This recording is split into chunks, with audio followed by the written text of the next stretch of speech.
الحمد للہ رب العالمین، والصلاة والسلام علی سید الانبیاء والمرسلین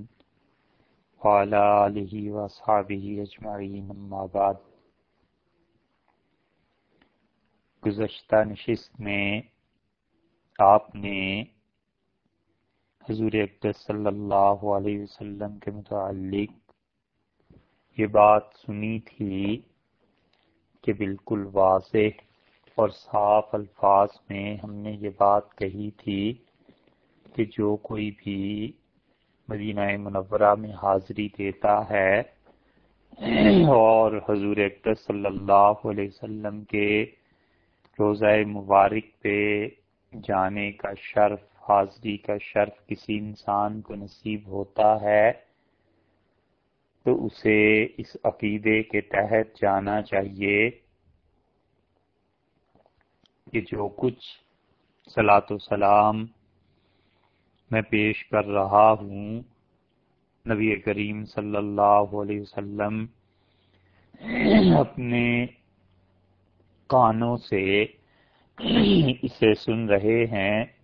اور اللہ اس چیز کو انہیں سنواتا ہے۔ اور ایسے ہی یہ بھی عرض کیا تھا کہ یہ عقیدے کی بات ہے اور ایسا عقیدہ ہے جس میں امت میں خال خال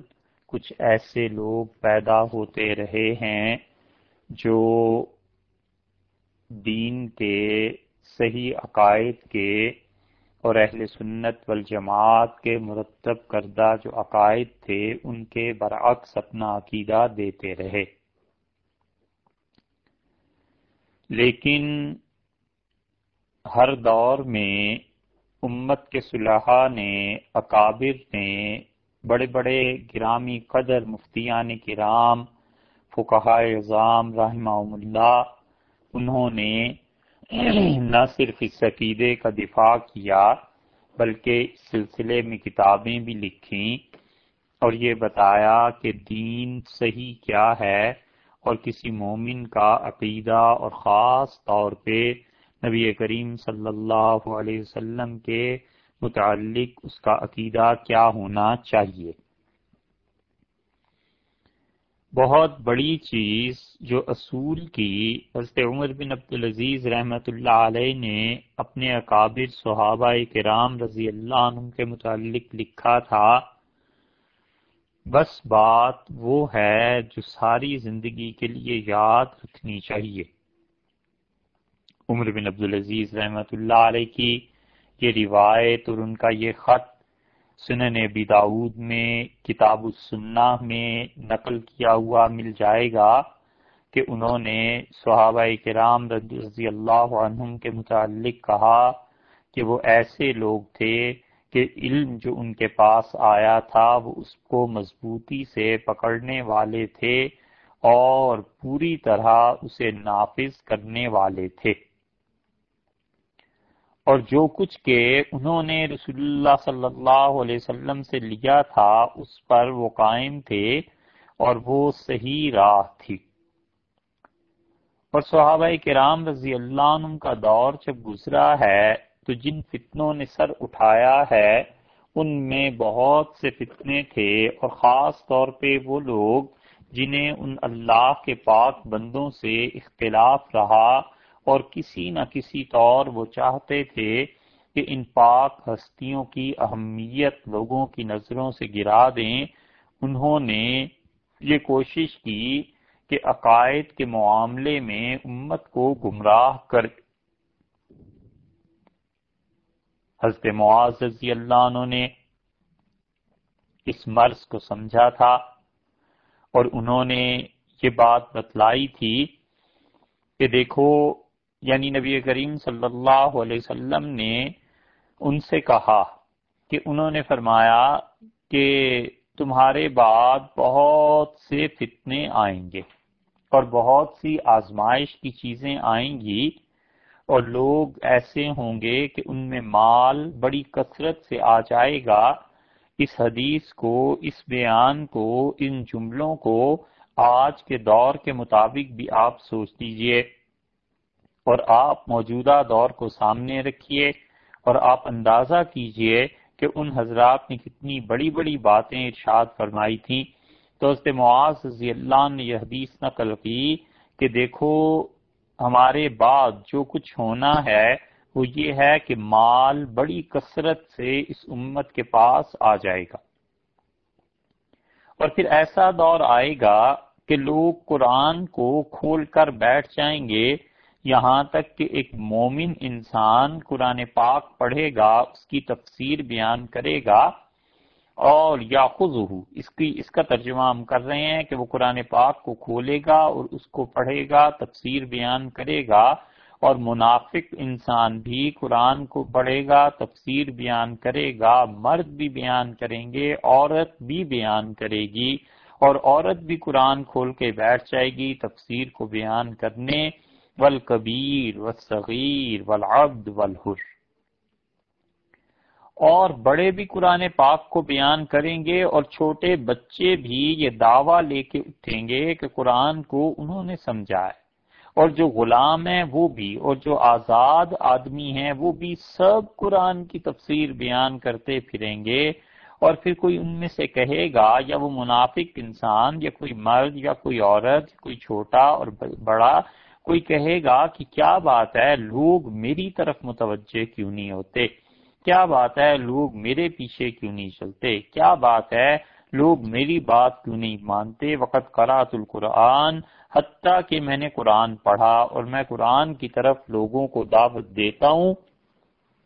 اس کے باوجود کوئی میری طرف آنے کو تیار نہیں ہے۔ تو پھر فرمایا کہ یہاں تک کہ دیکھو وہ دین میں نئی سے نئی بات ایجاد کر کے بتائیں گے، وہ منافق انسان، وہ عورت، وہ کوئی مرد، وہ کوئی چھوٹا اور بڑا، وہ امت کے پچھلوں کو چھوڑ دے گا اور اپنی طرف سے نئی باتیں بیان کرے گا۔ فی ایاکم مبتدع، اور انہوں نے کہا کہ دیکھو بالکل اپنے آپ کو بچا کر رکھنا ان نئی باتوں سے جو یہ لوگ آ کر تم سے بیان کریں۔ تو بات ایسی ہو گئی ہے کہ ایک تو چیز تھی کہ جن لوگوں نے کتاب و سنت کو سمجھا ہے، جنہوں نے اپنی پوری زندگیاں اس میں لگائی ہیں، سارے بال سیاہ تھے، حتیٰ کہ ان کے چہرے کو پتہ نہیں تھا کہ بال کیا ہوتے ہیں، اور اس عمر سے لے کر جب ان کے سارے بال سفید ہو گئے، اس وقت تک وہ دن رات کتاب و سنت پڑھتے اور پڑھاتے رہے، اور امت کی رہنمائی کرتے رہے، فتوے دیتے رہے۔ ان کا سارا علم، ان کا سارا تجربہ، ان کی ساری تحریر، ان کے سارے مطالعے، اور ان کی ساری کی ساری بصیرت اور ان کی حقانیت اور تقوی اور ان کی دیانت ایک طرف ہو گئی، اور لوگوں نے چاہا کہ ہم اس چیز کی پیروی کر لیں جو نئی سے نئی بات ہمیں نظر آئے۔ یہ سب نتیجے ہیں اپنے اسلاف پر اعتماد کو اٹھا دینے کے، اور یہ سب نتیجے ہیں اس بات کے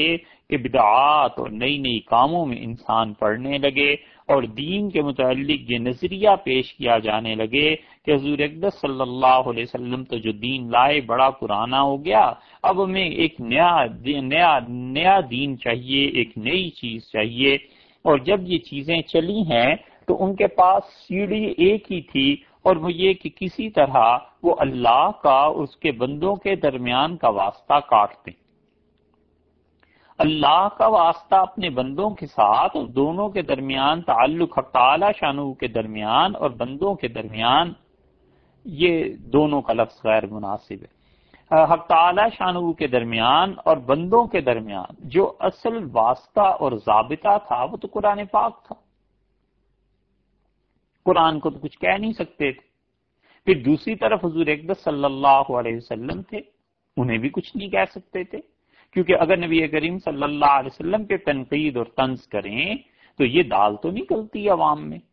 قرآن پاک کو کس طرح بیان کریں، اس کی تفسیر میں تحریف کریں، یہ چیز ہو سکتی تھی، اور اس کے لیے انہوں نے سہارا پھر کیا لیا، انہوں نے کہا اچھا اس طرح کرو کہ قرآن کو جو لوگ سمجھنے والے تھے سب سے زیادہ، یعنی صحابہ کرام رضی اللہ عنہم، اور وہی واسطہ ہیں امت کے درمیان اور حضور اقدس صلی اللہ علیہ وسلم کے درمیان۔ انہوں نے کہا اس واسطے کو کاٹو، اور جو چیز تم دیکھو کہ صحابہ کرام رضی اللہ عنہم نے کہی ہے اس کا انکار کر دو، اور لوگوں کو ایک خوش دل فریب نعرہ دو اور کہو ہمیں صرف کتاب و سنت پہ چلنا ہے جی بس، اور صحابہ رضی اللہ عنہم جو مرضی کرتے رہیں، ان کے اپنے فتوے تھے، ہم تو کتاب و سنت کتاب و سنت کتاب و سنت، یہاں تک کہ وہ بدبخت حجاج ابن یوسف اٹھا۔ اور حجاج ابن یوسف نے سب سے پہلے صحابہ کرام رضی اللہ عنہم کو سرکاری طور پر ایذا اور تکلیف دینی شروع کی۔ بنو امیہ کے اعمال شنیعہ میں سے ایک یہ ہے کہ انہوں نے ان ہاتھوں پر مہریں لگائیں اور ان لوگوں کی گردنوں پر مہریں لگائیں، اور انہوں نے ان لوگوں کو دنیا سے بھیج دیا، قتل کر دیا جن ہاتھوں نے نبی کریم صلی اللہ علیہ وسلم کی خدمت کی تھی، جن آنکھوں نے حضور اقدس صلی اللہ علیہ وسلم کے چہرہ مبارک کی زیارت کی تھی، اور جن لوگوں نے اپنی زندگیاں بسر کر دی تھیں اور سر جھکا کے بیٹھنے والے تھے رسول اللہ صلی اللہ علیہ وسلم کی خدمت میں، ان لوگوں کو قتل کروانے کے لیے حجاج ابن یوسف جو ان کا دشمن تھا اس نے یہ کام شروع کیا۔ اور اسی لیے ابو القاسم قشیری رحمۃ اللہ علیہ نے جہاں حجاج ابن یوسف پر بحث کی ہے، وہ کہتے ہیں کہ وہ باتیں جن کی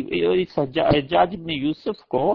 یہ بہت سے لوگوں نے لکھا ہے، حافظ ابن حجر رحمۃ اللہ علیہ کو پڑھ لیجئے، وہ کہتے ہیں کہ حجاج ابن یوسف کو یہ عبداللہ ابن مسعود رضی اللہ عنہ کے جو شاگرد تھے یہ سب اسے کافر کہتے تھے، اور اسی لیے حجاج کوفے میں حضرت عبداللہ ابن مسعود رضی اللہ عنہ کے شاگردوں کو تکالیف پہنچانے میں، قتل کرنے میں، جیل میں ڈالنے میں سب سے پیش تھا۔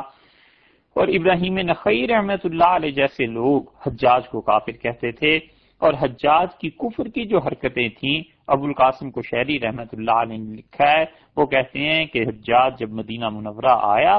اور اس نے دیکھا کہ حضور اقدس صلی اللہ علیہ وسلم کے روضہ مبارک کے گرد، ان کی قبر مبارک کے گرد لوگ جمع ہو رہے ہیں اور پروانہ وار جمع ہو رہے ہیں، تو اس نے ایک جملہ کہا، یہ جملہ جب محدثین تک، فقہا تک پہنچا ہے تو انہوں نے کہا یہ کفر کی حرکت ہے، کفر کا جملہ ہے۔ تو اس نے کہا کہ تم لوگ لکڑیوں اور گلی سڑی ہڈیوں کا طواف کر رہے، سمجھے آپ؟ رسول اللہ صلی اللہ علیہ وسلم روضہ مبارک کے گرد جو لکڑیاں یا جو جنگلے لگے ہوئے تھے وہ تو ہو گئی لکڑیاں، اور نبی کریم صلی اللہ علیہ وسلم کی عظام متبرکہ کو، ان کی مبارک ہڈیوں کو، جسم مبارک کو اس نے کہا یہ تو گل سڑ گیا، اس کا طواف کر رہے۔ اس پہ جب علماء نے سنا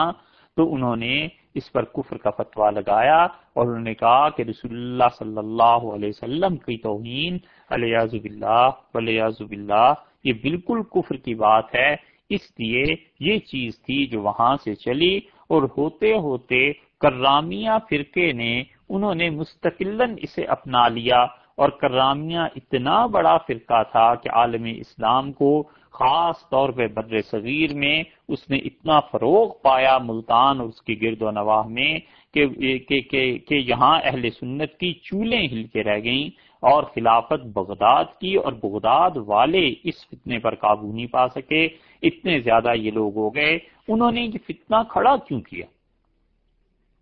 کرامیہ فرقہ یہ چاہتا تھا کہ معتزلہ کی طرح اور بعض دیگر گمراہوں کی طرح وہ انکار کریں اس بات کا کہ قبر کا عذاب نہیں ہے۔ اب قبر کا عذاب جب نہیں ہے، اس کی نفی کے لیے انہوں نے سب سے اوپر جا کر بات کی، اور انہوں نے کہا رسول اللہ صلی اللہ علیہ وسلم کی قبر مبارک، اس میں زندگی نہیں۔ اب بڑھے، جب گمراہی میں بڑھے تو اور بڑھے، انہوں نے کہا اس کا مطلب یہ ہے کہ رسول اللہ صلی اللہ علیہ وسلم حکمی طور پر رسول ہیں، اور ان کی وفات کے ساتھ ساتھ ان کی رسالت ختم ہو گئی، اور حقیقی طور پر اب رسول اللہ صلی اللہ علیہ وسلم رسول نہیں رہے۔ اسی لیے جب کرامیہ نے اپنی اس عقیدے کو بیان کرنا شروع کیا تو انہوں نے کہا کہ دیکھو بھئی، رسول اللہ صلی اللہ علیہ وسلم اس وقت تک تو رسول تھے جب تک وہ دنیا میں تھے، اور جب دنیا سے تشریف لے گئے تو اب قبر مبارک میں وہ زندہ نہیں ہے، مردہ ہیں، لہٰذا وہ رسول بھی نہیں ہے۔ یہ بنیاد تھی جو انہوں نے شروع کی، اور انہوں نے اس عقیدے کو اتنا پروان چڑھایا، اتنا زور دیا اس عقیدے پر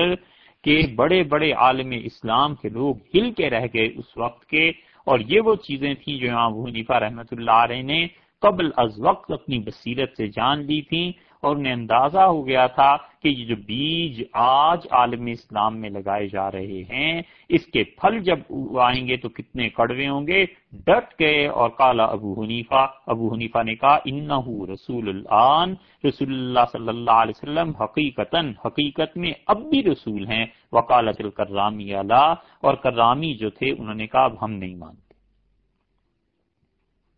تو ابو حنیفہ رحمۃ اللہ نے فرمایا جس طرح رسول اللہ صلی اللہ علیہ وسلم اپنی حیات طیبہ میں رسول تھے، وہ آج بھی اللہ کے رسول ہیں۔ ان کے لیے، ان کی رسالت کے لیے جس طرح پہلا دن تھا جب ان پر وحی مبارکہ نازل ہوئی تھی، اس وقت سے لے کے اب تک اور قیامت ابد الآباد تک رسول اللہ صلی اللہ علیہ وسلم اللہ کے رسول ہیں۔ یہ رسالت میں انقطاع نہیں ہے۔ یہ جو چیز تھی، یہ جو غلط عقیدہ تھا، وہ کہتے تھے کہ روح مقدسہ کو بدن مبارک سے، جسم مبارک سے کلیتاً جدا ہو گئی، کوئی تعلق نہیں رہا۔ اسی لیے کتاب الفصل میں یہ ابن حزم نے بھی لکھا ہے، ابن حزم جو خود بھی قبر کے عذاب کا انکار کرتا ہے ایک اور طرح سے، لیکن اس کے باوجود کہتا ہے کہ کیا اس نے فصل قائم کی ہے، اور کہتا ہے کہ کیا انبیاء علیہ الصلوۃ والسلام اپنی وفات کے بعد آج انبیاء اور رسول نہیں رہے علیہ السلام، اور پھر کہتا ہے ایک نیا فرقہ پیدا ہوا ہے جو یہ دعویٰ کرتا ہے کہ رسول اللہ صلی اللہ علیہ وسلم اب رسول نہیں رہے، اور وہ تھے جب تھے رسول اللہ صلی اللہ علیہ وسلم۔ اور پھر کہتے ہیں کہ سلمان بن خلف الباجی نے، جو ان لوگوں کے متقدمین میں سے ہے، اس نے خبر دی کہ کرامیہ فرقے کا سربراہ محمد بن حسن بن فورک، اس کا یہی عقیدہ تھا۔ اور کرامیوں کی خباثتیں یہ اتنی بڑھ گئیں کہ حکومت وقت امیر المومنین کو بغداد سے سلطان محمود غزنوی کو لکھنا پڑا کہ محمود آپ ان پر قابو پائیں، اور سلطان محمود غزنوی رحمت اللہ علیہ نے اپنی فوج کو متعین کیا، اور اس نے کرامیوں کی کمر توڑ دی۔ ملتان، اس کے گرد و نواح، لاہور، ان سارے علاقوں میں یہ عقیدہ پھیل گیا تھا، اور جو اس عقیدے کا حامل ملا، سلطان محمود غزنوی رحمت اللہ علیہ نے سختی اس کے ساتھ کی کہ یہ رسول اللہ صلی اللہ علیہ وسلم کی علیہ باللہ توہین پہ مشتمل جملے ہیں، مت ایسے کہو۔ تو سلطان محمود غزنوی ہی تھے جنہوں نے زہر دے دیا تھا محمد بن حسن کو، اور انہوں نے کہا کہ اس کی سزا یہی ہے کیونکہ یہ ملحد ہے۔ یہ کوئی عقیدہ نہیں کہ رسول اللہ صلی اللہ علیہ وسلم اپنی زندگی میں رسول تھے اور آج رسول نہیں۔ اسی وجہ سے اس چیز کو چونکہ فقہا جانتے تھے، اور وہ بٹوین دا لائنز جسے کہتے ہیں نا، بین السطور، وہ سمجھتے تھے کہ یہ فتنے ہیں لوگوں کے دلوں میں، اور بہت سو کو اس لیے موقع نہیں ملتا کہنے کا کہ حکومت وقت اسلام کے مطابق ہے اور مسلمانوں کے عروج کا دور ہے، لیکن فقہا اس چیز کو برابر لکھتے آئے۔ اسی لیے صاحب ہدایہ رحمت اللہ علیہ نے لکھا، ہدایہ جو بڑی مبارک، بڑی بہت اعلیٰ درجے کی کتاب حنفی فقہ کی، انہوں نے لکھا کہ رسول اللہ صلی اللہ علیہ وسلم کا جسم مبارک آج بھی ویسے ہی تر و تازہ ہے جب وہ پہلے دن قبر مبارک میں رکھا گیا تھا۔ اور یہ صاحب ہدایہ رحمت اللہ نے اپنی طرف سے نہیں لکھا، ہم عرض کر دیتے ہیں کہ انہوں نے اس بات کو کیوں لکھا۔ تو امام ابو حنیفہ رحمت اللہ علیہ نے بالکل اس بات کی صراحتاً اعلان کیا، اور انہوں نے کہا کہ بالکل رسول اللہ صلی اللہ علیہ وسلم کل بھی رسول تھے، آج بھی رسول ہیں۔ تو یہ محمد بن حسن بن فورک تھا ایرانی، اس کے عقیدے کی گمراہی جب ہوئی تو سلطان محمود نے انہوں نے یعنی 5ویں صدی کے آغاز پہ اسے الحاد کی سزا دی، موت کی سزا دی، اور اس کے بعد جو لگے ہیں اس فرقے کے رد میں علماء امت، تو بہت سے لوگوں نے اس پہ لکھا. 5ویں صدی میں حدیث کے امام بہقی رحمۃ اللہ علیہ انہوں نے سب سے پہلے پھر کتاب لکھی اور انہوں نے لکھا کہ رسول اللہ صلی اللہ علیہ وسلم کل بھی رسول تھے، آج بھی رسول ہیں، اور نبی کریم صلی اللہ علیہ وسلم اپنی قبر مبارک میں حیات ہیں، ان کی حیات ختم ہی نہیں ہوئی ہے، تو رسالت کیسے ختم ہوگی؟ اسی اثنا میں سلطان تغرل بیگ سلجوقی تھے، سلجوقیوں کی مستقل حکومت رہی ہے، یہ تاریخ کا موضوع ہے، پھر کبھی صحیح اگر موقع ملا. تو سلطان تغرل جو تھے ان کے عہد حکومت میں نیشا پور میں ایک اور شخص اٹھا بیکندی، اور بیکندی نے بھی یہی چیز کہنی شروع کی، اور اس نے ظلم یہ کیا، اور یہ بہت سے لوگ یہ ظلم کرتے ہیں کہ جو گمراہی ان کے اپنے ذہن میں ہوتی ہے، اس گمراہی کو سامنے رکھ کے پھر وہ کہتے ہیں دیکھو قرآن سے کہیں دلیل مل جائے، حدیث سے کہیں دلیل مل جائے، پچھلے علماء امت سے کہیں دلیل مل جائے. یہ نہیں کرتے کہ ہم سادہ ذہن بالکل صاف کر کے قرآن کو پڑھیں، حدیث کو پڑھیں، گویا کہ ہم اپنا کشکول خالی اللہ کے حضور میں اور اس کے نبی صلی اللہ علیہ وسلم کے در پر لے جائیں، اور جو کچھ صحیح چیز وہاں سے ہمیں حصے میں ملتی ہے ہم اس کے مطابق اپنے اعمال اور اپنے نظریات کو مرتب کریں. بلکہ یہ پہلے ایک گندا اور خراب برتن لے جاتے ہیں، کہتے ہیں کہ دیکھو اس کی اصل اس گندگی کی کہیں مل جائے. اب حضور اقدس صلی اللہ علیہ وسلم کے متعلق یہ عقیدہ کہ وہ حیات نہیں ہے قبر مبارک میں، رسالت ان کی ختم ہو گئی، اب یہ عقیدہ قرآن سے تو مل نہیں سکتا تھا، حدیث سے بھی نہیں مل سکتا تھا. صحابہ رضی اللہ عنہم وہ اس گمراہی سے ان کے کان ناآشنا تھے. اس نے کیا کیا، اس عقیدے کو امام ابو الحسن اشعری رحمۃ اللہ علیہ کی طرف منسوب کیا، اور امام ابو الحسن اشعری رحمۃ اللہ علیہ اور امام ماتریدی رحمۃ اللہ علیہ جب تک دنیا میں اسلام قائم ہے علم کلام میں ان حضرات کا جواب نہیں. ابو الحسن اشعری اور ابو منصور ماتریدی رحمۃ اللہ علیہ یہ دونوں ایک سے ایک بڑھ کے اللہ نے انہیں علم بھی دیا تھا، اللہ نے انہیں تقویٰ بھی دیا تھا. اتنے شہرت سے بچنے والے انسان کہ ابو الحسن اشعری رحمۃ اللہ علیہ کے متعلق تو خیر پھر بھی کچھ مواد مل جاتا ہے، ابو منصور ماتریدی رحمۃ اللہ علیہ کے متعلق آج تک ہمیں نہیں پتا چل سکا کہ ابو منصور ماتریدی رحمۃ اللہ علیہ کہاں تھے، کون تھے. بس اتنا پتا ہے کہ یہ جو بلخ بخارا ادھر کی طرف کے ایک ہستی تھی، اور وہ کس سے انہوں نے پڑھا تھا تھوڑا بہت پتا چل جاتا ہے، یعنی زیادہ سے زیادہ آپ 5-7 سطریں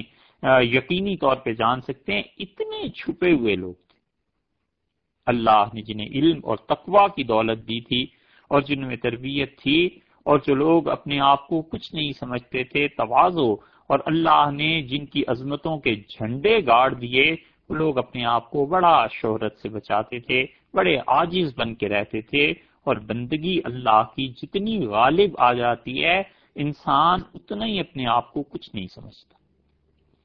اور شیطان کی اطاعت جتنی غالب آتی ہے اتنا ہی وہ غرور اور کبر اور اب میں اس میں پڑ جاتا ہے. ابو منصور ماتریدی رحمۃ اللہ علیہ اور ابو الحسن اشعری، تو ابو الحسن اشعری رحمۃ اللہ علیہ کی طرف اس نے منسوب کیا، اور اس نے کہا کہ ابو الحسن اشعری کا یہ عقیدہ تھا کہ رسول اللہ صلی اللہ علیہ وسلم اب رسول لیں گے.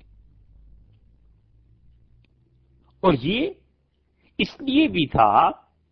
کہ نبی کریم صلی اللہ علیہ وسلم پر علیہ باللہ جب زد پڑے گی اور ان کے اس عقیدے پہ، تو ان کے ساتھ جو دو ہیں نا اب بھی قبر مبارک کے ساتھ ساتھ سیدنا ابو بکر اور سیدنا عمر رضی اللہ عنہ،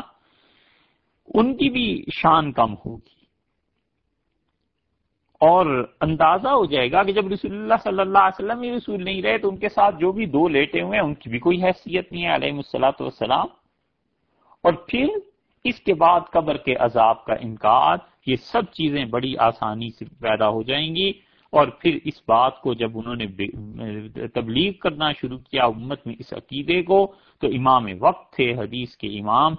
بہقی رحمۃ اللہ علیہ 458 ہجری میں ان کا انتقال ہوا ہے، اور ابو القاسم قشیری رحمۃ اللہ علیہ انہوں نے پوری ثابت قدمی اور ڈٹ کے مقابلہ کیا، اور وہ ان ساری چیزوں کو جانتے تھے کہ اب کس طرف امت کو چلانے لگے ہیں یہ گمراہ لوگ. اور امام بہقی رحمۃ اللہ علیہ نے مستقل ایک رسالہ لکھا حیات الانبیاء کہ انبیاء علیہ الصلوۃ والسلام زندہ ہوتے ہیں اپنی قبروں میں، اور انہوں نے اس رسالے میں دلائل جمع کی. کشیری رحمۃ اللہ نے کتاب لکھی اور انہوں نے اس کا نام رکھا شکایت اہل سنہ. اہل سنت والجماعت کو جو شکایت پیدا ہو گئی ہے، جو انہیں تکلیف پہنچی ہے کچھ گمراہ لوگوں کی طرف سے، جو کچھ انہیں تنگی، مصائب، تکالیف برداشت کرنی پڑی ہیں، یہ سب چیزیں اگر دیکھنی ہو آپ نے تو حافظ ابن عساکر رحمۃ اللہ علیہ کی کتاب ہے تبیین و کذب المفتری، اس میں آپ دیکھیے. اور طبقات الشافعیہ کیا کہنے اس کتاب کے، امام سبکی رحمۃ اللہ نے لکھی ہے اور شافعیہ کے طبقات پہ کمال کیا ہے. اس انسان نے 9 جلدوں میں اب چھپ گئی ہے، پہلے 12 میں چھپتی تھی، اب 9 جلدوں میں چھپی اور عام مل جاتی ہے. ابو الحسن اشعری رحمۃ اللہ علیہ کے متعلق تقی الدین سبکی رحمۃ اللہ علیہ نے یہ یہاں ان کا ذکر کیا ہے. اس طبقات الشافعیہ کی 9 جلدوں میں انہوں نے سینکڑوں علماء شافعیہ کا ذکر کیا ہے. اس میں جہاں تقی الدین سبکی رحمۃ اللہ علیہ لکھتے ہیں طبقات الشافعیہ کے میں ابو الحسن اشعری رحمۃ اللہ علیہ کا ترجمہ، وہ کہتے ہیں کہ اگر تم مجھ سے یہ پوچھو کہ این وقعت هذه المسئلہ، یہ امت میں مسئلہ کہاں سے آ گیا کہ رسول اللہ صلی اللہ علیہ وسلم قبر مبارک میں زندہ نہیں ہے، علم یکن لها اصل، جبکہ اس قسم کی گمراہی کی تو کوئی اصل نظر نہیں آتی. تو کہتے ہیں کہ ان بعض الکرامیہ، یہ جو بعض کرامی تھے اس فرقے کے لوگ، ملا اللہ تعالی قبرہ نارن، خدا ان کی قبروں کو جہنم کی آگ سے بھرے، وظنی ان اللہ قد فعل، اور میرا خیال ہے خدا نے ایسے کیے ہی ہوگا. انہوں نے جو یہ حرکتیں کی ہیں رسول اللہ صلی اللہ علیہ وسلم کے متعلق. اور پھر وہ کہتے ہیں کہ یہ چیز ہے سب سے پہلے انہوں نے اس مسئلے کو گھڑا. ان کا جلال، ان کا روپ دیکھیں کیسے ٹپکتا ہے. اور پھر وہ کہتے ہیں کہ صاف صاف بات یہ ہے ان عندنا رسول اللہ صلی اللہ علیہ وسلم حی،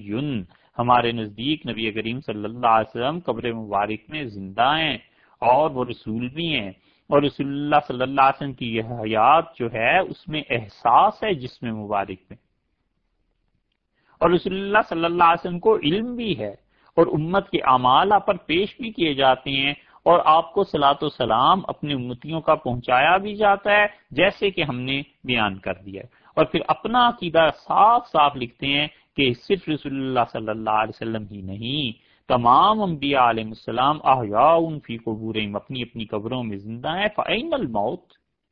وہاں موت کا کیا تذکرہ ہے؟ وہاں کون سی موت ہے؟ اور پھر انہوں نے بڑی سختی سے نقیر کی ہے، بہت شدت سے لکھا ہے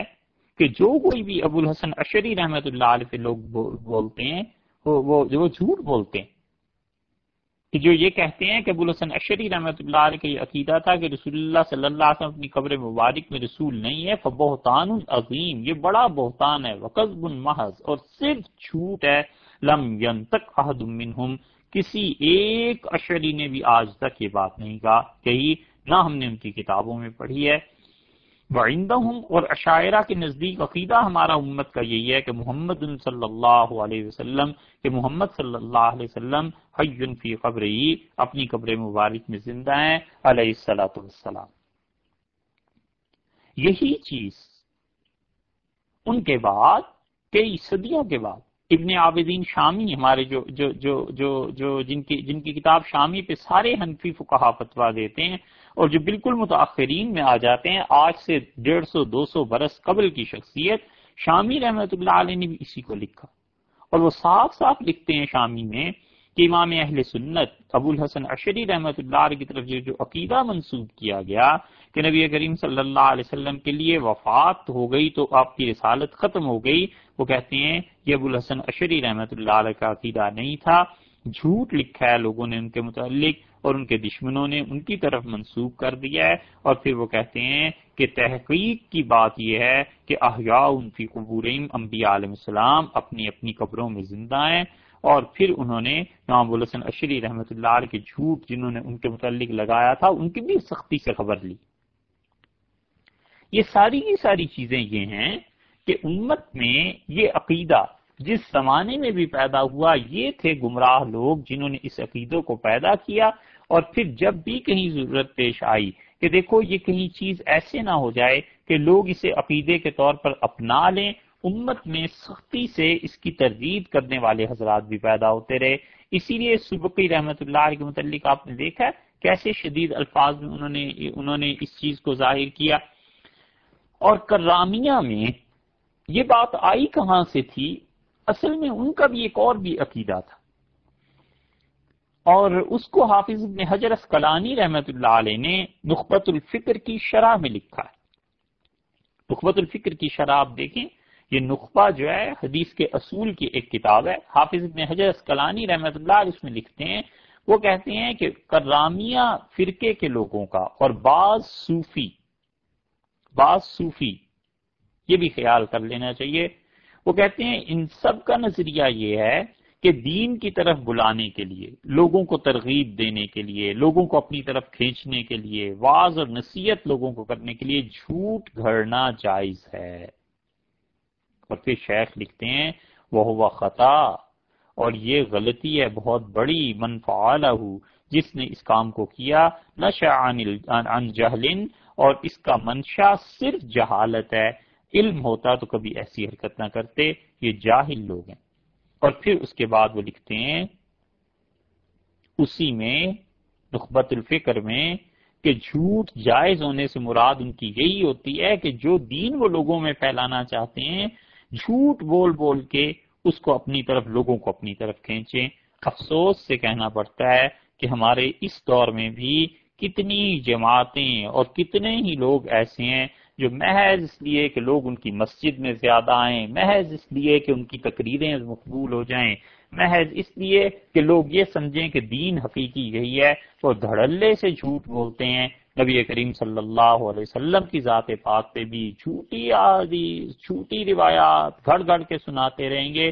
اور بغیر کسی کتاب کے حوالے کے، بغیر علم کے، نتیجہ اس کا یہ نکلتا ہے کہ لوگ سمجھتے ہیں اصل میں دین یہ ہے، اور وہ دین میں اصل تو کیا کچھ بھی اس میں نہیں ہوتا۔ لوگ گمراہی کی طرف جاتے ہیں،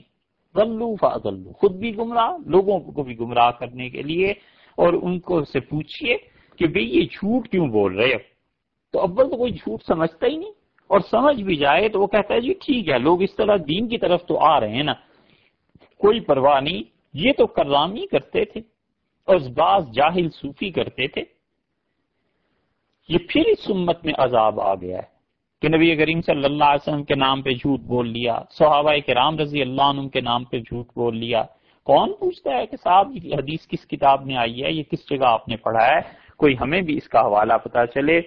تو نہ پوچھنے والے رہے اور نہ ہی بتانے والے رہے۔ اس لیے انبیاء علیہ الصلوۃ والسلام کی حیات، یہ تو خود حدیث میں آیا ہے، اس عقیدے کا انکار کیسے ہو سکتا تھا؟ حضرت عبداللہ ابن عباس رضی اللہ عنہما کی روایت ہے، وہ کہتے ہیں صحیح مسلم میں آیا ہے، کہتے ہیں سرنا مع رسول اللہ صلی اللہ علیہ وسلم، مع رسول اللہ صلی اللہ علیہ وسلم، ہم رسول اللہ صلی اللہ علیہ وسلم کے ساتھ مکہ مکرمہ اور مدینہ منورہ کے درمیان سے گزر رہے تھے، اور یہ واقعہ ہے حضرت صلی اللہ علیہ وسلم کے آخری حج کا۔ فمررنا بوادی، ہم ایک وادی سے گزرے تو آپ نے ارشاد فرمایا کہ یہ کون سی وادی ہے، یہ کون سی جگہ ہے؟ تو فقالو، صحابہ رضی اللہ عنہ نے عرض کیا کہ یہ ازرق، اس جگہ کا نام ازرق ہے۔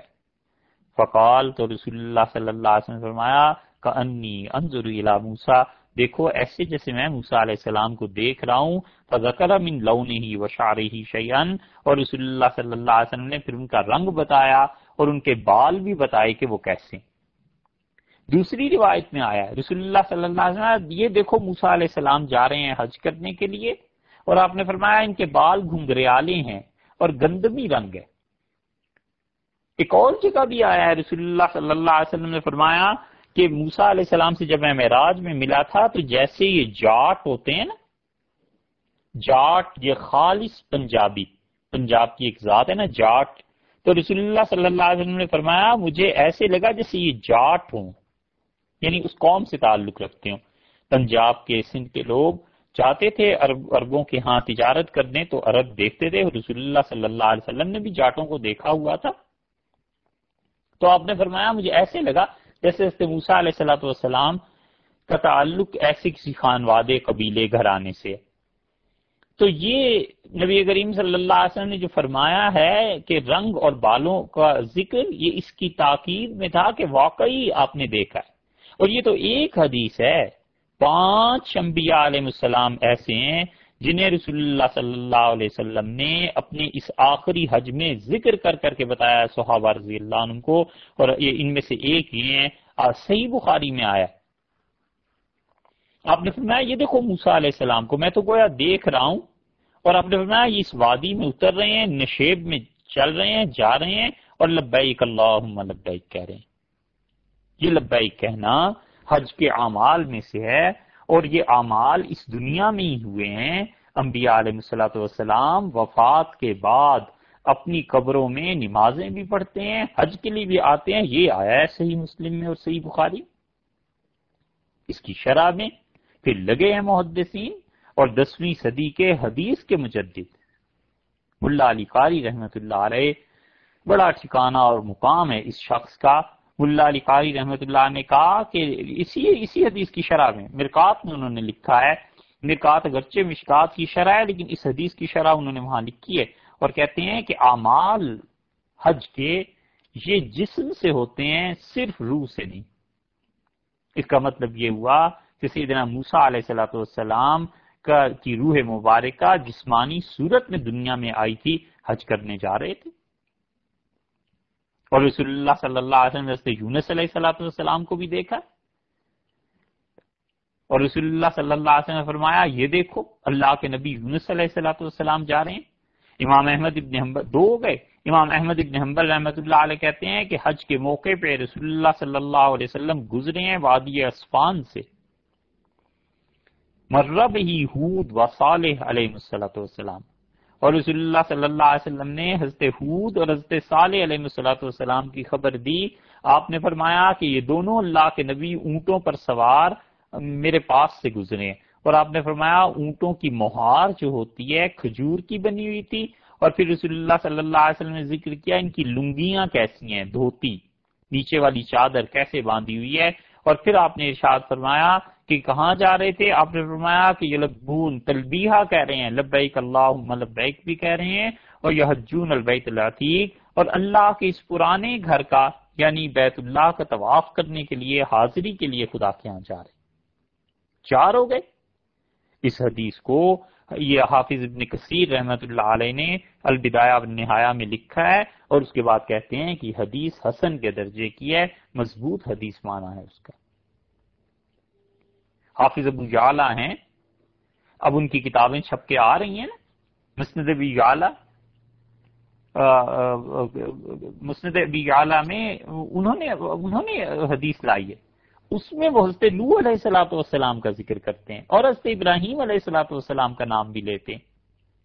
تو حضرت موسیٰ علیہ السلام 1، یونس علیہ السلام 2، صالح اور ہود علیہ السلام 4، اور حضرت نوح 5 اور حضرت ابراہیم علیہ الصلوۃ والسلام، ان 6 کو رسول اللہ صلی اللہ علیہ وسلم فرما رہے ہیں. آپ نے فرمایا میں نے انہیں دیکھا ہے. یہ انبیاء علیہ السلام کی زندگی نہیں ہے تو اور کیا دیکھا پھر رسول اللہ صلی اللہ علیہ وسلم نے؟ صرف روح کو؟ ایسے نہیں ہے صاحب.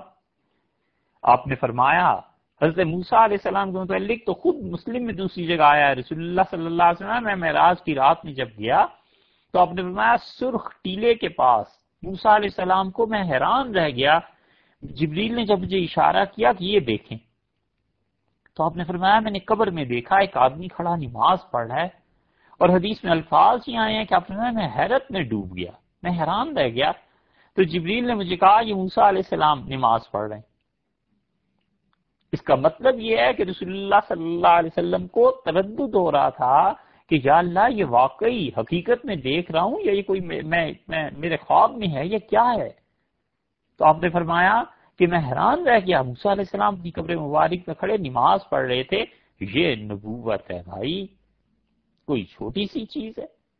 اللہ کو اپنی مخلوق بڑی عزیز ہے، اللہ کو انسان سے بڑی محبت ہے، انسان اسے بڑا پیارا لگتا ہے. وہ نہیں چاہتا کہ لوگ جہنم میں جائیں، اسی لیے وہ اتنی جلیل القدر ہستیوں کو اپنے پاس سے نبوت جیسی عظیم چیز دے کے بھیجتا ہے کہ جاؤ اور میرے بندوں کی راہ کو درست کرو اور میرے بندوں کو میرے پاس لے کے آؤ، میرے بندوں کو صحیح راہ پہ چلاؤ۔ اسی لیے رسول اللہ صلی اللہ علیہ وسلم فرماتے ہیں کأنی انظر الیہ، میں جیسے دیکھ رہا ہوں۔ اب کوئی کہے گا کہ بات عقیدے کی کر رہے ہیں اور حدیث پہ حدیث سناتے ہیں، قرآن کی بات نہیں کرتے۔ قرآن میں بھی آ گیا ہے، اللہ تعالیٰ نے فرمایا وَلَقَدْ آتَيْنَا مُوسَى الْكِتَابَ، اور ہم نے حضرت موسیٰ علیہ السلام کو کتاب دی، فَلَا تَكُمْ فِي مِرْيَةٍ مِّن لِقَائِهِ، سو جو آپ نے موسیٰ سے ملاقات کی ہے علیہ السلام، آپ شک میں نہ پڑیں۔ کہاں ہوئی ہے ملاقات حضرت موسیٰ اور نبی کریم علیہ السلام کی؟ یہ ساری ملاقاتیں ہوئی ہیں۔ رسول اللہ صلی اللہ علیہ وسلم نے انبیاء علیہ السلام کی پوری جماعت سے ملاقات کی ہے۔ قرآن نے کہا ہے اس شک میں نہ پڑیے گا کہ آپ کی ملاقات نہیں ہوئی، یقیناً ملاقات ہوئی ہے۔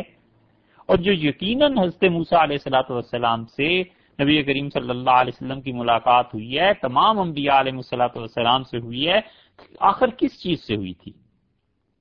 ان کی روحوں سے یا ان کی جسموں سے جو میت تھے؟ ولیعذ باللہ ان میں روح نہیں تھی، یا یہ کہ جسم اور روح دونوں کا مجموعہ تھا۔ فتح الباری کھول لیجئے، اور حافظ ابن حجر اسقلانی رحمۃ اللہ علیہ کہتے ہیں مگر یہ حوالے سب ان لوگوں کے لیے ہیں جو اپنے اسلاف پر اعتماد کریں اور جو تھوڑی دیر کے لیے ٹھنڈے دل سے سوچیں کہ امت آج تک گمراہی میں نہیں رہی، کہ امت کے اساتین، یہ اکابر، یہ علم کے موتی، علم کے سمندر، اور یہ اتنی ساری زندگیاں خرچ کر دینے والے لوگ، بڑا مضبوط ان کا علم تھا، ایسے ہی نہیں تھے بھائی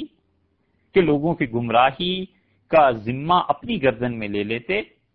حافظ ابن حجر اسقلانی رحمۃ اللہ علیہ نے فتح الباری میں جہاں اس حدیث پہ بحث کی ہے، وہ 7ویں جلد ہے، غالباً ہے فتح الباری 7ویں ہے شاید، انہوں نے اس میں لکھا ہے، کہتے ہیں کہ وہ انبیاء علیہ السلام جنہوں نے اس رات حضور اقدس صلی اللہ علیہ وسلم کے ساتھ بیت المقدس میں نماز پڑھی ہے، ہو سکتا ہے کہ وہاں صرف روحیں آئی ہوں انبیاء علیہ السلام کی۔ اور پھر کہتے ہیں وہ یحتمل الاجساد بارواحها، اور عین ممکن ہے کہ انبیاء علیہ السلام کے جسموں کو اور روحوں دونوں کو اللہ نے وہیں حاضر کر لیا ہو۔ اللہ کے لیے کیا مشکل ہے بھائی، ممکن ہے صرف روحیں آئی ہوں۔ اور وہ کہتے ہیں کہ دوسرا احتمال بھی ہے، اور اس سے بھی آگے چل کے لکھتے ہیں کہ ان کی روحیں ان کی صورتوں میں آئی ہیں،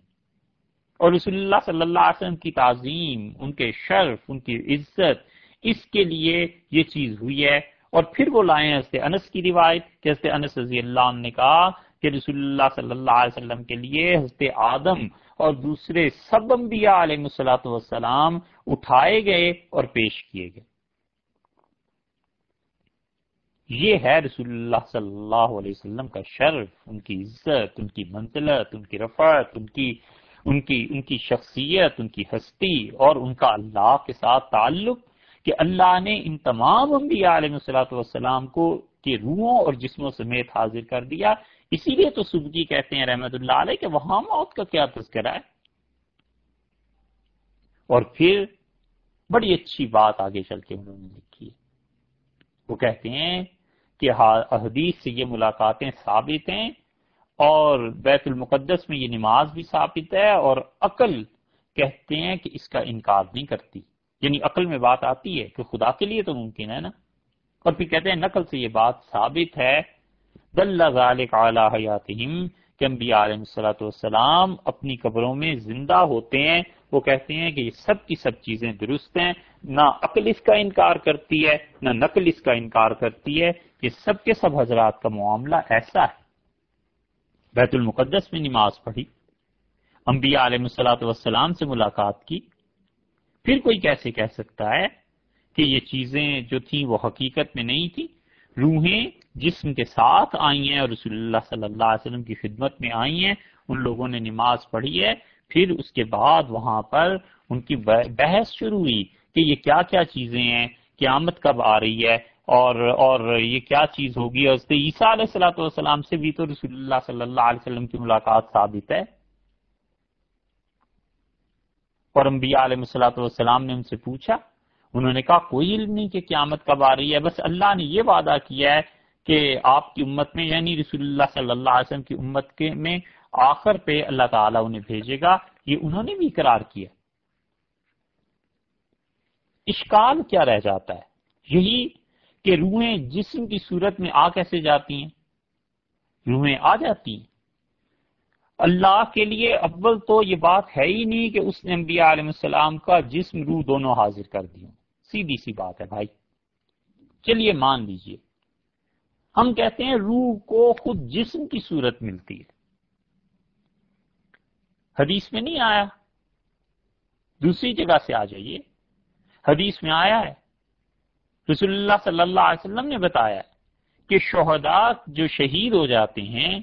ان کی روحوں کو جسم ملتا ہے، دونوں طرح کہا جا سکتا ہے۔ محدثین نے حدیث سنا دیتے ہیں، محدثین نے اس کی شرح میں لکھا ہے کہ وہ جسم یا تو آپ یہ سمجھ لیجئے کہ ان روحوں کا ٹھکانہ ہے، اور جسم کو انبیاء نہیں شہداء کی روحوں کو ان پرندوں کے ساتھ ایسے ہی تعلق ہوتا ہے جیسے سوار کو اپنی سواری کے ساتھ۔ گھوڑے پہ بیٹھتا ہے ایک آدمی تو گھوڑے پہ سوار ہے نا، تو یہ شہداء کی جو روح ہے اسے پرندے دے دیے جاتے ہیں کہ یہ اس پہ سوار ہو جائیں، اور بعض محدثین کہتے ہیں نہیں، یہ روح ہی جو ہوتی ہے اسے یہ خوبصورت پرندے کی شکل میں تبدیل کیا جاتا ہے۔ ہمیں اس سے بھی کوئی انکار نہیں، دونوں ہی طرف آ رہا ہے، یہ کون سی بحث کی بات ہے؟ اس لیے شہداء کی روحیں پرندوں کیسی صورت اختیار کرتی ہیں اور وہ سیر بھی کرتی ہیں۔ نبی کریم صلی اللہ علیہ وسلم نے فرمایا جب رات ہو جاتی ہے، اب وہاں کیسے رات ہوتی ہے، کیا معاملہ ہے، یہ تو موت کے بعد ہی لوگوں کو پتا چلے گا، اگر اللہ نے انہیں معاف فرما دیا اور اس جگہ کی زیارت کرائی۔ حضرت قتادہ رضی اللہ عنہ کہتے تھے رحمۃ اللہ علیہ 118 ہجری میں ان کا انتقال ہوا ہے۔ اس کا مطلب ہے کہ صحابہ کرام رضی اللہ عنہ کا دور بالکل آخری دور تھا۔ 108 ہجری میں حضرت ابو طفیل واصلہ بصری رحمۃ رضی اللہ عنہ کا انتقال ہوا ہے، وہ آخری ہستی تھی جنہوں نے رسول اللہ صلی اللہ علیہ وسلم کو دیکھا تھا، اور ان کے 10 سال بعد حضرت قتادہ رضی اللہ عنہ کا انتقال ہوا ہے۔ تو قتادہ رحمۃ اللہ علیہ بڑے تابعین میں ہیں، انہوں نے دیکھا ہے صحابہ رضی اللہ عنہ کو۔ ان کی بات آئی ہے مصنف اس میں عبد الرزاق میں، وہ کہتے ہیں کہ ہم تک یہ روایت پہنچی کہ جو دنیا میں شہید ہو جاتا ہے ان کی روحیں سفید پرندوں کی صورت اختیار کر لیتی ہیں اور جنت کے پھل کھاتی ہیں۔ اور اس قتادہ رحمۃ اللہ تو پھر تابعین میں سے ہیں، ہم سیدھی بات رسول اللہ صلی اللہ علیہ وسلم کی ذات گرامی سے کیوں نہ نقل کریں؟ ترمذی میں آیا رسول اللہ صلی اللہ علیہ وسلم نے کہا ان ارواح الشہداء فی طیر، اور جو شہید ہو جاتے ہیں دنیا میں ان کی روحیں سبز رنگ کے پرندوں میں اتر جاتی ہیں، اور آپ نے فرمایا جنت کے پھل کھاتی ہیں، جنت میں لمبی اڑان ان پرندوں کی۔ اب یہ روح ہی پرندہ بن گئی، یا یہ کہ روح کو اللہ نے ایک سواری دے دی پرندے کی صورت میں، دونوں صورتیں ممکن ہیں۔ سنن نسائی دیکھ لیجئے، حضرت کعب بن مالک رضی اللہ عنہ کی روایت آتی ہے کہ رسول اللہ صلی اللہ علیہ وسلم نے فرمایا مومن کی روح جنت کے باغ میں ایک پرندے کی صورت میں رہتی ہے یہاں تک کہ اللہ اسے اس روح کو اس کے اصل جسم میں قیامت کے دن لوٹا دے گا۔ تو اس میں اشکال کیا ہے کہ روح جسم کی صورت اختیار کر لے؟ یہ جبریل امین آتے تھے رسول اللہ صلی اللہ علیہ وسلم کے پاس حضرت داہیہ قلبی رضی اللہ عنہ کی صورت میں، تو یہ فرشتہ انسان کی صورت میں جو آتا تھا تو فرشتہ روحی کی طرح ہے، گویا کے یعنی کوئی اس میں مثال نہیں دے رہے، ویسے یعنی ایک بات کی تشریح کے لیے عرض کر رہے ہیں کہ فرشتے نے انسان کی شکل و صورت اختیار کی یا نہیں کی، وہ بھی روح الامین نے، بالکل ایسے ہی یہ بھی ہے شہداء، ان کی ارواح بھی ایسی چیزیں اختیار کر لیتی۔ اور اگر اس پہ بھی اشکال ہو کہ حدیث قرآن میں آ جائیے، قرآن میں کیا آیا ہے؟ قرآن پاک میں نہیں آیا کہ ایک چیز جو جسم نہیں ہے وہ جسمانی صورت میں آئی، فتمثل لها بشرا سویا۔ اور اس خاتون، اس محترم خاتون کے سامنے جبریل امین ایک اچھے بھلے چنگے مرد کی صورت میں آ گئے. قالت انی اعوذ بالرحمن منک ان کنت تقیا، اس نے کہا میں اللہ کی پناہ چاہتی ہوں تم سے، اگر تم نیک انسان ہو تو ہٹ جاؤ. تو اس نے کہا میں تمہارے پروردگار کی طرف سے آیا ہوں لِأَهَبَ لَكَ غُلَامًا زَكِيًّا، تاکہ تمہیں ایک اچھے بیٹے کی خوشخبری دوں. یہ حضرت مریم کے قصے میں نہیں آیا سورہ مریم میں؟ جبریل امین کیسے آئے تھے؟ انسان کی صورت میں آئے تھے نا علیہ الصلوۃ والسلام. اسی لیے شاہ ولی اللہ محدث دہلوی رحمۃ اللہ علیہ نے حجت اللہ البالغہ جو لکھی ہے پڑھنے کے قابل ہے، کاش کوئی اسے پڑھا سکے اور لوگ پڑھ سکیں. ہمارے اس جدید دور میں جتنے اعتراضات اسلام کی مختلف صورتوں میں سامنے آتے ہیں، حجت اللہ البالغہ بہت بڑی کتاب ہے. لکھنے والوں نے یہاں تک لکھا ہے اور ہم سمجھتے ہیں کوئی اس میں مبالغہ نہیں کیا. لکھنے والوں نے انہوں نے کہا پچھلے 1000 برس کی تاریخ میں حجت اللہ جیسی کتاب نہیں. اور شاہ ولی اللہ رحمۃ اللہ علیہ کیسے اس کتاب کو نہ لکھتے؟ شاہ صاحب پہ اللہ نے جن علوم کا ورود کیا تھا وہ ان کے معاصرین میں کس کو ملے تھے؟ شاہ صاحب رحمۃ اللہ علیہ کہتے ہیں کہ تم یہ بھی کہہ سکتے ہو کہ روح خود پرندہ بن گئی، کیونکہ روح میں انتہائی لطافت ہوتی ہے. اور پھر وہ کہتے ہیں یہ بھی ہو سکتا ہے کہ روح جو تھی اس نے جسم کی صورت اختیار کر لی. یہ شاہ صاحب نے لکھا حجت اللہ البالغہ میں، دونوں میں سے کوئی چیز مان لی جائے. یہ شہداء کی حیات ہے اور انبیاء علیہ السلام کی حیات یقیناً اس سے قوی ہے، وہ یقیناً اس سے بہت بلند و بالا ہیں. تو ان کی ارواح روح کا جسم ہو جانا، اس کو اختیار کر لینا بالکل ہو سکتا ہے. اور شہیدوں کی زندگی کے تھوڑے شواہد ہیں، کتنی احادیث چاہیے. حضرت جابر رضی اللہ عنہ کی روایت دیکھ لیجئے، وہ کہتے ہیں کہ احد کے دن میرے والد نے مجھ سے کہا کہ شاید آج میں شہید ہو جاؤں. تو دیکھو جابر، ان کے والد تھے عبداللہ، جابر ابن عبداللہ رضی اللہ عنہ. ان کا دیکھو جابر، نبی کریم صلی اللہ علیہ وسلم کو چھوڑ دے اور باقی ان کے بعد مجھے بیٹے تم سے زیادہ اچھا کوئی نہیں لگتا. 2 کام میرے بات کرنا، میرا قرض ادا کر دینا اور بہنوں کے ساتھ اچھا سلوک کرنا. 9 بہنیں تھیں حضرت جابر رضی اللہ عنہ کی. حضرت جابر رضی اللہ عنہ کہتے ہیں واقعی سب سے پہلے میرے والد شہید ہوئے اور اس دن 2 شہید ایک جگہ پہ دفن کیے گئے. تو میری غیرت نے گوارا نہیں کیا کہ میرے والد کی قبر میں کوئی اور بھی ہو. تو تدفین ہو گئی تھی. تو وہ کہتے ہیں، یہ صحیح بخاری کی روایت ہے، دفنت معہ آخر فی قبر ہی، ایک اور صحابی رضی اللہ عنہ بھی میرے والد کے ساتھ لٹائے گئے. تو میرے جی نے گوارا نہیں کیا کہ ایسے ہو. فاستخرجتہ بعد 6 اشہر، میں نے 6 مہینے کے بعد اپنے والد کی قبر کھودی تاکہ ان کی قبر الگ ہو اور جو ان کے کوئی دوست ہیں ان کی قبر الگ ہو. فاذا ہوا کیوم، تو وہ اس دن اپنی قبر مبارک میں ایسے ہی لیٹے ہوئے تھے جیسے ہم نے انہیں رکھا تھا. بس صرف ایک ذرا سی چیز میں نے دیکھی کہ کان میں تھوڑا سا تغیر پیدا ہو گیا تھا. جیسے جابر رضی اللہ عنہ کے والد ہیں عبداللہ، اور ان کے ساتھ ان کے بہنوئی تھے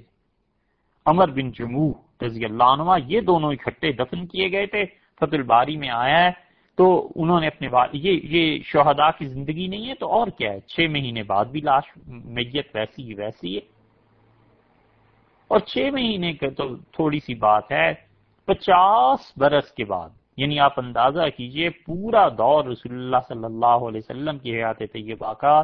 اس کے بعد بھی 6 برس کا تقریباً، بلکہ اس سے بھی زیادہ گزرا ہے. پھر خلافت پوری 30 سال کی گزری ہے. پھر حضرت معاویہ رضی اللہ عنہ کا دور شروع ہوا ہے اور نہر قزامہ مدینہ منورہ کے لوگوں کے پانی کے لیے حضرت معاویہ رضی اللہ عنہ نے کھدوائی تھی. 50 برس کے بعد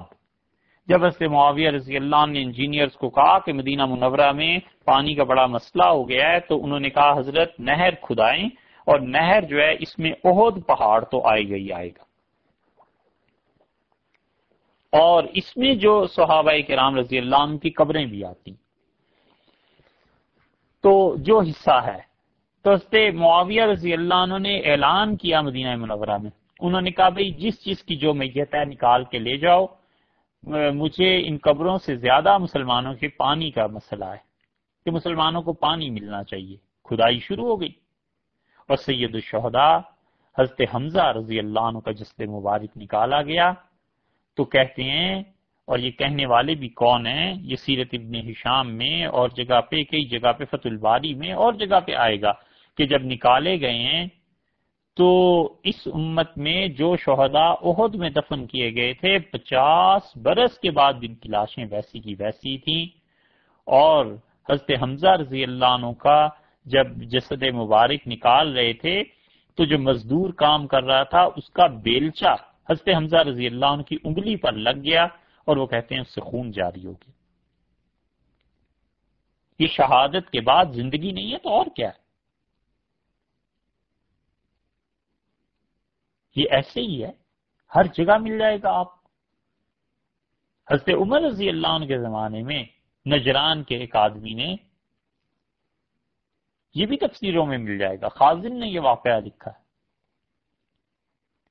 کہ ایک آدمی نے ایک جگہ جہاں قبریں تھیں زمین کھودی تو عبداللہ ابن تامر رضی اللہ عنہ کا جسم مبارک ملا اور ہاتھ سر پہ رکھا ہوا تھا.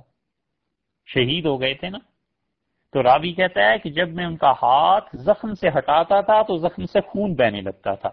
اور جب میں ہاتھ چھوڑ دیتا تھا تو ہاتھ خود بخود وہیں جا کر چپک جاتا تھا اور خون رک جاتا تھا. یہ سب کیا ہے؟ اور کدال لگی جب حضرت معاویہ رضی اللہ عنہ نے فرمایا کہ قبریں یہاں سے اپنی میتوں کو منتقل کریں تو ایک صحابی رضی اللہ عنہ کے پاؤں پر ایک مزدور کی کدال لگ گئی اور خون جاری ہو گیا. اور جب وہ قبر مبارک کھودی گئی تو ہر طرف مشک کی خوشبو ہی خوشبو پھیل گئی. یہ سب چیزیں دلیل ہیں اس بات کی کہ ان شہداء کو وفات کے بعد اللہ ایک جسم، ایک چیز عطا کرتا ہے سواری کے لیے، یا ان کی روحیں وہ خود ہی بدل جاتی ہیں،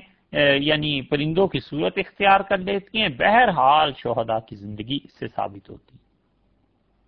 جو لوگ صحابہ کرام رضی اللہ عنہ کو برا بھلا کہتے ہیں اور جو سیدنا ابوبکر اور عمر رضی اللہ عنہ کے متعلق کچھ گڑبڑ کرتے ہیں، ان سب لوگوں کو چاہیے کہ مسلم الثبوت ایک اصول فقہ کی کتاب ہے، اس کی جو شرح فواتح الرحموت ہے اس کا مطالعہ کریں. اور وہاں پر انہوں نے ان احادیث پر بحث کی ہے کہ کس طرح جسم اور روحیں جسمانی صورت اختیار کر سکتی ہیں. پھر انہوں نے فتوحات مکیہ کے شیخ اکبر ابن عربی رحمۃ اللہ علیہ کا حوالہ دیا ہے. انہوں نے کہا ہے کہ ان لوگوں کا حشر کس طرح ہوتا ہے، جس طرح اچھے لوگوں کی، شہداء کی ایک اچھی مثال رسول اللہ صلی اللہ علیہ وسلم نے ارشاد فرمائی کہ وہ سبز پرندے بن جاتے ہیں. جو صحابہ کرام رضی اللہ عنہ کو برا کہتے ہیں وہ آخرت میں جا کے پرندوں کی بجائے کس جانور کا روپ دھار لیتے ہیں. یہ انہوں نے ابن عربی رحمۃ اللہ علیہ کے مکاشفات کا ذکر بھی کیا ہے، وہاں دیکھ لینا چاہیے. اور انبیاء علیہ الصلوۃ والسلام یہ تو یقیناً شہداء سے افضل ہیں. ان کے متعلق کیا کہا جائے گا؟ ان کی حیات نہیں ہوتی؟ یقیناً ان کی حیات ہوتی ہے. حدیث میں دیکھ لیں. اس بیان کا وقت آج کا تو مکمل ہو رہا ہے اور اسی موضوع کو ہم انشاءاللہ کل پھر آپ سے عرض کریں گے. السلام علیکم ورحمۃ اللہ وبرکاتہ.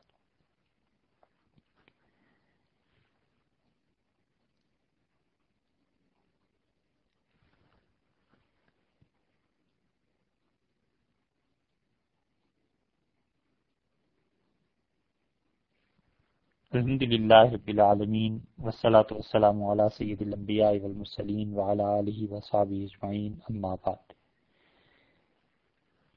گزشتہ نشست میں جو بیان ہوا تھا، حقیقت تو یہ ہے کہ اس بیان کے ساتھ آج کے بیان کو بھی ملا کر سنا جائے تو پھر مسئلے کی اصل حقیقت واضح ہوتی ہے. اور ہم یہاں تک پہنچے تھے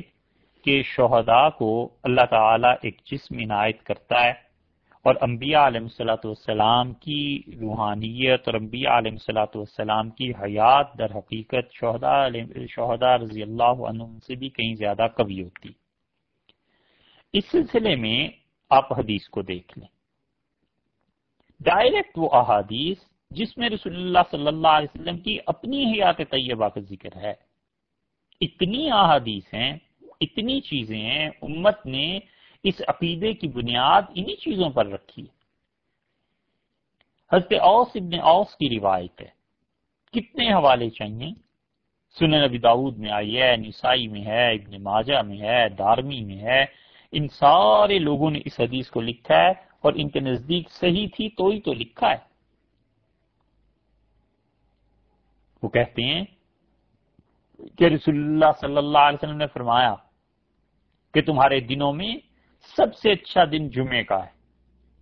اور اس میں فیہ خلق آدم، حضرت آدم علیہ الصلوۃ والسلام کو پیدا کیا گیا، وفیہ قبض، اور جمعے کے دن حضرت آدم علیہ الصلوۃ والسلام کا انتقال ہوا تھا۔ ٹھیک، آگے دیکھیے، ارشاد فرمایا کہ اس میں ہی قیامت کا جھٹکا لگے گا، جمعے کے دن ہی۔ اور رسول اللہ صلی اللہ علیہ وسلم فرمایا پہلی مرتبہ جب قیامت کے لیے جب اٹھائے جاؤ گے اپنی اپنی قبروں سے تو دیکھو جمعے کا دن ہوگا، فَأَكْثَرُوا عَلَيَّ مِنَ الصَّلَاةِ، مجھ پر کثرت سے درود بھیجا کرو جمعے کے دن، فَإِنَّ صَلَاتَكُمْ مَعْرُوضَةٌ عَلَيَّ، اور تمہارا درود، تمہارا سلام، تمہاری صلات جو تم میرے لیے کہتے ہو اللہ سے، وہ مجھ پر پیش کیا جاتا ہے۔ قالوا یا رسول اللہ، صحابہ رضی اللہ عنہ نے عرض کیا اللہ کے رسول، آپ پر کیسے پیش کیا جائے گا وفات کے بعد، وقد ارمتا، جبکہ آپ کا جسم مبارک قبر میں گھل جائے گا؟ تو رسول اللہ صلی اللہ علیہ وسلم نے فرمایا ان اللہ عز وجل حرم علی الارض، اللہ نے زمین پر یہ بات حرام کر دی ہے کہ وہ انبیاء علیہ الصلوۃ والسلام کے جسموں کو کھائے، زمین پہ حرام ہو گئی۔ اب دیکھیے اللہ کے کچھ احکامات ایسے ہیں جو انسانوں اور جنات کے لیے ہیں۔ مثلا ہمیں کہا جاتا ہے کہ فلاں چیز کھاؤ فلاں نہ کھاؤ، ہم لوگ تو خدا کی نافرمانی کرتے ہیں، اللہ معاف فرمائے، لیکن کیوں کرتے ہیں؟ ہم میں عقل ہے، حس ہے، ارادہ ہے، خواہشات ہیں۔ زمین میں تو یہ چیز نہیں، آسمان میں تو یہ چیز نہیں۔ اللہ اگر پیدا کر دے وقتی طور پر تو ایک الگ مسئلہ ہے، مگر ان میں اصلاً تو نہیں ہے نا، تو ان پہ اللہ نے انہیں بھی حکم دے دیا، اللہ نے منع کر دیا ہے کہ دیکھو یہ چیز زمین کو بتا دیا تم نے نہیں کھانی، یہ بڑی عزت کی بڑی محترم چیز ہے، زمین پر حرام ہے۔ رسول اللہ صلی اللہ علیہ وسلم نے فرمایا کہ وہ انبیاء علیہ الصلوۃ والسلام کے اجساد کو کھائے، زمین پہ حرام کر دیا، تو زمین کیسے کھا سکتی ہے؟ اب اس حدیث کی شرح میں اب وہی ساری چیزیں دیکھ لیجئے جو کل کی بحث میں گزر گئیں کہ رسول اللہ صلی اللہ علیہ وسلم نے انبیاء علیہ الصلوۃ والسلام کو دیکھا، حضرت موسیٰ علیہ الصلوۃ والسلام کو قبر میں دیکھا، وہ نماز پڑھ رہے تھے، اس لیے کہ زمین پہ حرام تھا ان کے جسم مبارک۔ اسی لیے حافظ ابن حجر کتاب الروح میں لکھتے ہیں، ابن قیم رحمۃ اللہ علیہ کہتے ہیں یقینی طور پر معلوم ہے کہ رسول اللہ صلی اللہ علیہ وسلم کا جسد اطہر بالکل تر و تازہ مدینہ منورہ میں ہے۔ اور آپ سے صحابہ نے پوچھا تھا رضی اللہ عنہم نے کہ وفات کے بعد کیسے صلاۃ و سلام پیش ہوتا رہے گا، تو رسول اللہ صلی اللہ علیہ وسلم نے فرما دیا تھا کہ زمین پہ حرام ہے کہ پیغمبروں کے علیہ الصلوۃ والسلام کے اجسام کو کھائے، اور اگر آپ کا جسد مبارک، یہ ابن قیم لکھ رہے ہیں رحمت اللہ علیہ، وہ کہتے ہیں کہ اگر آپ کا جسد مبارک قبر شریف میں محفوظ نہ ہوتا تو رسول اللہ صلی اللہ علیہ وسلم ہرگز یہ جواب نہ دیتے۔ اور پھر ابن قیم کہتے ہیں کہ یہ بھی صحیح حدیث سے ثابت ہے کہ اللہ تعالیٰ نے روزہ مبارک پر فرشتے مقرر کر رکھے ہیں جو آپ کو آپ کی امت کا سلام پہنچاتے رہتے ہیں، اور یہ بھی صحیح طور پر ثابت ہے کہ حضرت ابوبکر اور حضرت عمر رضی اللہ عنہما کے درمیان رسول اللہ صلی اللہ علیہ وسلم ایک مرتبہ تھے اور آپ نے فرمایا کہ عمر ابوبکر تم اور میں اسی طرح قیامت میں اٹھائے جائیں گے، قبروں سے اٹھائے جائیں گے، یعنی ایک طرف حضرت ابوبکر ہوں گے اور ایک طرف حضرت عمر ہوں گے رضی اللہ عنہ۔ اور غالباً یہ جو ابن قیم رحمۃ اللہ علیہ نے لکھا ہے نا، غالباً یہ علامہ کونوی جو تھے ان کا رد ہے۔ کونوی کہتے تھے کہ انبیاء علیہ الصلوۃ والسلام کے جسم تدفین کے کچھ عرصے کے بعد قبروں میں نہیں رہنے دیے جاتے بلکہ اعلیٰ علیین آسمانوں پہ فرشتوں کے ساتھ پہنچا دیا جاتا ہے۔ گویا انبیاء کرام علیہ الصلوۃ والسلام کی حیات جسمانی اس قبر میں نہیں ہوتی ہے جو قبر زمین پہ ہم دیکھتے ہیں، بلکہ اس اعلیٰ علیین میں ہوتی ہے۔ تو ابن قیم نے غالباً یہ کونوی پہ رد کیا ہے اور انہوں نے بتایا ہے کہ یہی وہ قبر شریف ہے مدینہ منورہ والی ہی جہاں پہ رسول اللہ صلی اللہ علیہ وسلم کو لٹایا گیا تھا، اور جس طرح وہ گلاب کا پھول پہلے دن مہک رہا تھا اسی طرح اب تک وہ جسد مبارک ہے۔ اور ابن قیم رحمۃ اللہ علیہ نے پھر اس کے ساتھ ساتھ احادیث بھی پیش کر دی کہ رسول اللہ صلی اللہ علیہ وسلم نے ان چیزوں کے متعلق کیا بات ارشاد فرمائی۔ اور روح اور جسم کا یہی تعلق ہے کہ رسول اللہ صلی اللہ علیہ وسلم نے حضرت موسیٰ علیہ الصلوۃ والسلام کو ان کے قبر مبارک میں نماز پڑھتے ہوئے دیکھا، اور انہی احادیث کی شرح میں بہت بڑے حنفی محدث اور فقیہ اور بخاری صحیح بخاری کے شارح علامہ عینی رحمۃ اللہ علیہ انہوں نے کہا کہ رسول اللہ صلی اللہ علیہ وسلم کا یہ فرمانا کہ انبیاء علیہ السلام کے جسموں کو زمین نہیں کھاتی، یہ پہلی حدیث کی بحث ہم عرض کر رہے ہیں۔ ایسی ارشادات سے قطعی طور پر نتیجہ نکلتا ہے کہ انبیاء کرام علیہ الصلوۃ والسلام زندہ ہیں۔ وہ کہتے ہیں کہ وہ سب کے سب زندہ ہوتے ہیں، صرف ہماری آنکھوں سے اوجھل کر دیے جاتے ہیں کہ ہم ان کا ادراک نہیں کر پاتے، جیسے فرشتوں کا معاملہ ہے کہ وہ زندہ بھی ہیں اور موجود بھی ہیں لیکن ہم ان کو نہیں پاتے۔ ہاں جن پہ اللہ کرم فرما دے، کوئی صاحب کرامت ہوں، بزرگ ہوں، تو وہ انبیاء علیہ السلام کو دیکھ بھی سکتے ہیں۔ انہوں نے اولیاء اللہ کی کرامات کا انکار نہیں کیا، وہ کہتے ہیں دیکھ سکتے ہیں، اور یہی وہ چیز ہے جو شاہ ولی اللہ رحمۃ اللہ علیہ دیکھ کے آئے تھے۔ اور شاہ صاحب رحمۃ اللہ نے جو کچھ دیکھا تھا وہ بھی انشاءاللہ کسی وقت میں عرض کر دیں گے، ہے وہی بات جو شاہ صاحب رحمۃ اللہ علیہ نے دیکھی ہے کہ نبی کریم صلی اللہ علیہ وسلم کی وہ حیات طیبہ کیسی، اور رسول اللہ صلی اللہ علیہ وسلم کا وہاں پر مقام، اور یہ چیزیں 1144 ہجری کے مشاہدات شاہ ولی اللہ رحمۃ اللہ علیہ نے لکھے ہیں حضرت نے، اور انہوں نے اس میں صاف صاف لکھا ہے، بتا ہی دیتے ہیں، وہ حوالہ بھی آپ سے عرض کر دیتے ہیں۔ ان کی کتاب ہے جس میں وہ فیوز الحرمین وہ ساری چیزیں لکھتے ہیں۔ وہ کہتے ہیں کہ میں جب گیا ہوں مدینہ منورہ تو نبی کریم صلی اللہ علیہ وسلم کا یہ ارشاد فرمانا کہ جب کوئی مجھ پہ درود بھیجتا ہے تو اللہ میری روح کو لوٹا دیتا ہے تاکہ میں اس کا جواب دوں، تو کہتے ہیں 1144 ہجری میں جب میں مدینہ منورہ میں ٹھہرا ہوا تھا تو میں نے بارہا کئی مرتبہ رسول اللہ صلی اللہ علیہ وسلم کو جواب دیتے ہوئے دیکھا ہے، میں نے بارہا اس چیز کا مشاہدہ کیا۔ ہمیشہ یاد رکھنا چاہیے کہ عقیدہ، اور وہ بھی پھر رسول اللہ صلی اللہ علیہ وسلم، کوئی معمولی بات نہیں ہے۔ نفس گم کردہ می آئے جنید و بایزیدی جا، جنید اور بایزید رحمت اللہ علیہ کی سٹی گم ہو جائے، نبی کریم صلی اللہ علیہ وسلم کے معاملے میں دل گردہ پانی ہو جائے، اور کسی کے تو کہنے کیا ہے۔ اس لیے یہ علامہ عینی رحمت اللہ علیہ کہتے ہیں کہ اگر کوئی ولی صاحب کرامت ہیں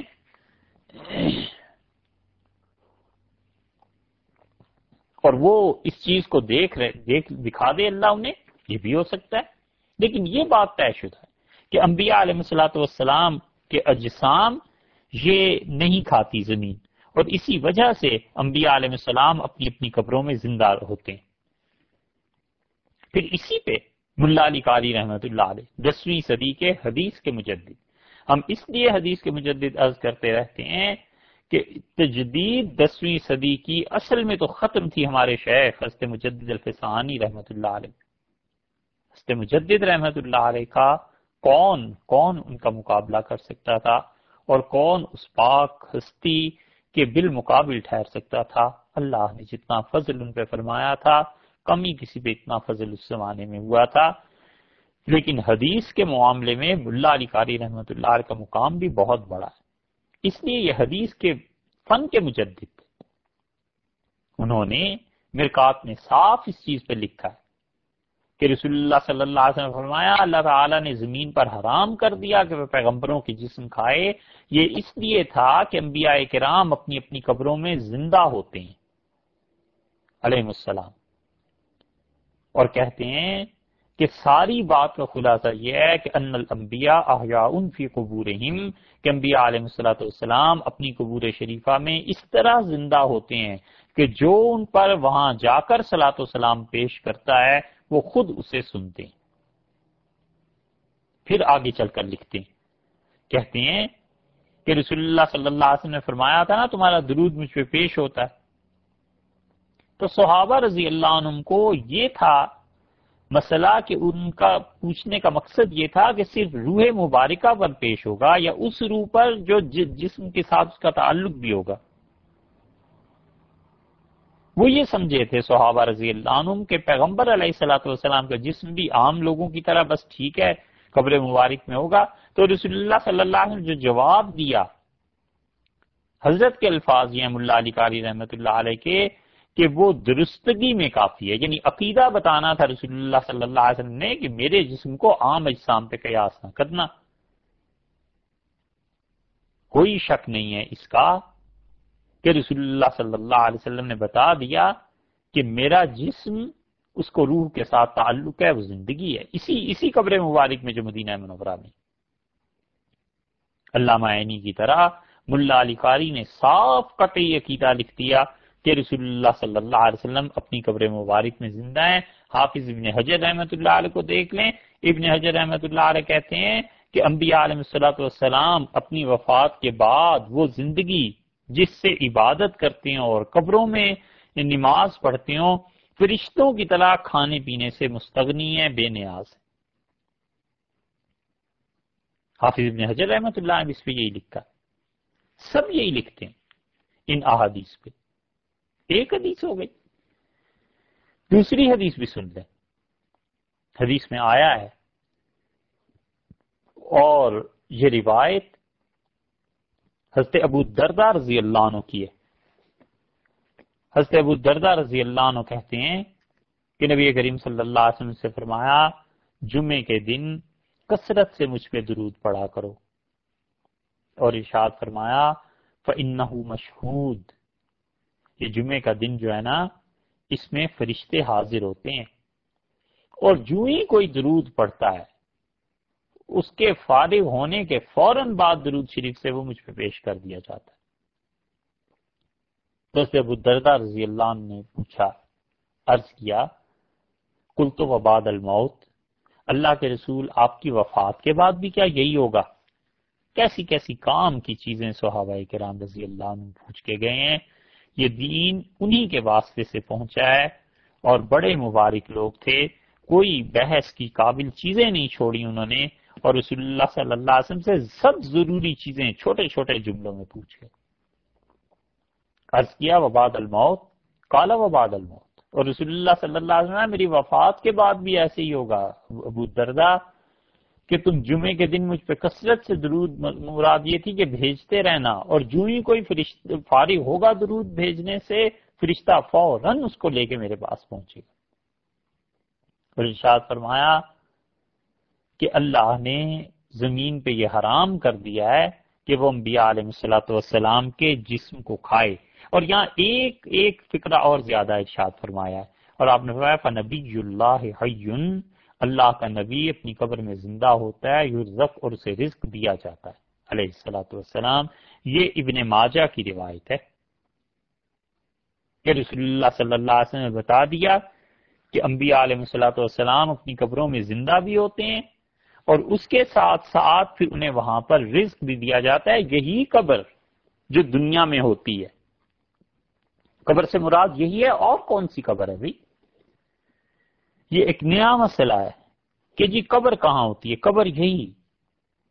اس پہ بھی بڑے دلائل۔ اس حدیث کی جو شرح ہے نا کہ رسول اللہ صلی اللہ علیہ وسلم نے بتایا ہے کہ رزق دیا جاتا ہے، تو رزق جو رسول اللہ صلی اللہ علیہ وسلم کو پہنچتا ہے وہ اللہ کے اپنے علم میں ہے کہ کیسے ہے۔ ہم انسانوں کو اگر نہ سمجھ آئے تو کیا ہماری عقل کے لیے یہ ضروری ہے کہ ہر چیز ہماری بھی سمجھ میں ہو؟ بہت سی چیزیں سمجھ میں نہیں آتی۔ یہ حیات طیبہ میں پوچھا گیا تو بتایا رسول اللہ صلی اللہ علیہ وسلم نے کہ فرشتے کیا کریں گے، یہ درود پاک مجھ تک پہنچائیں گے۔ اس لیے رسول اللہ صلی اللہ علیہ وسلم نے جمعے کے دن کثرت سے درود پڑھنے کا ارشاد فرمایا۔ امام شافعی رحمۃ اللہ علیہ فرماتے ہیں کہ اپنی مسند میں کہ جمعے کا دن اور جمعے کی رات ہو تو کثرت سے رسول اللہ صلی اللہ علیہ وسلم پہ درود پڑھا جائے، کیونکہ نبی کریم صلی اللہ علیہ وسلم پر یہ درود پیش کیا جاتا ہے۔ اب رسول اللہ صلی اللہ علیہ وسلم پہ جیسے یہ پیش ہوتا ہے پھر اس کا جواب بھی ملتا ہے، اور وہاں پر پہنچ کے روزہ مبارک پہ یہ رسول اللہ صلی اللہ علیہ وسلم فرمایا رد اللہ علی روحی، اللہ تعالی میری روح کو لوٹاتے ہیں تاکہ میں جواب دوں تمہارے سلام کا۔ اسی لیے حضرت عبداللہ ابن مسعود رضی اللہ عنہ کی روایت بھی آئی ہے، اور عبداللہ ابن مسعود رضی اللہ عنہ کی روایت بہت سے محدثین نے نقل کی ہے، بڑی اچھی سند اس کی مسند بزار میں آئی ہے کہ رسول اللہ صلی اللہ علیہ وسلم حیاتی خیر لکم و مماتی خیر لکم، میری زندگی بھی تمہارے لیے بڑی اچھی ہے، میری وفات بھی اس امت کے لیے بڑے خیر کی چیز ہے، اور جب میرا انتقال ہو جائے گا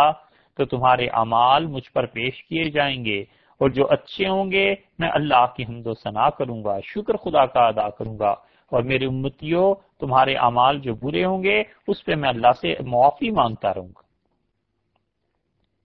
اگر اس میں شبہ ہو کہ گناہ ہم کریں اور معافی کوئی اور مانگے تو یہ تو قرآن سے ثابت ہے، سورہ انفال سے۔ مگر قرآن پڑھیں کیوں؟ پڑھنا تو ویسے بھی منع ہے نا، پڑھنا نہیں، ساری دنیا جہان کے کام کر لیں، کرا لیں، نماز، روزہ، حج، عمرہ سب، مگر پڑھنا یہ سوال ہی پیدا نہیں ہوتا۔ یہ جہالت ہی ہے جس نے اب تک ڈبو رکھا ہے۔ حضرت عبداللہ ابن مسعود رضی اللہ عنہ کی روایت ہے کہ رسول اللہ صلی اللہ علیہ وسلم نے بتایا، اسی لیے قاضی شوکانی جیسا آدمی بھی لکھتا ہے نیل الاوطار میں کہ رسول اللہ صلی اللہ علیہ وسلم اپنی امت کی نیکیوں سے خوش ہوتے ہیں، اور یہ حقیقت ہے کہ انبیاء علیہ الصلوۃ والسلام کے اجساد پرانے نہیں ہوتے۔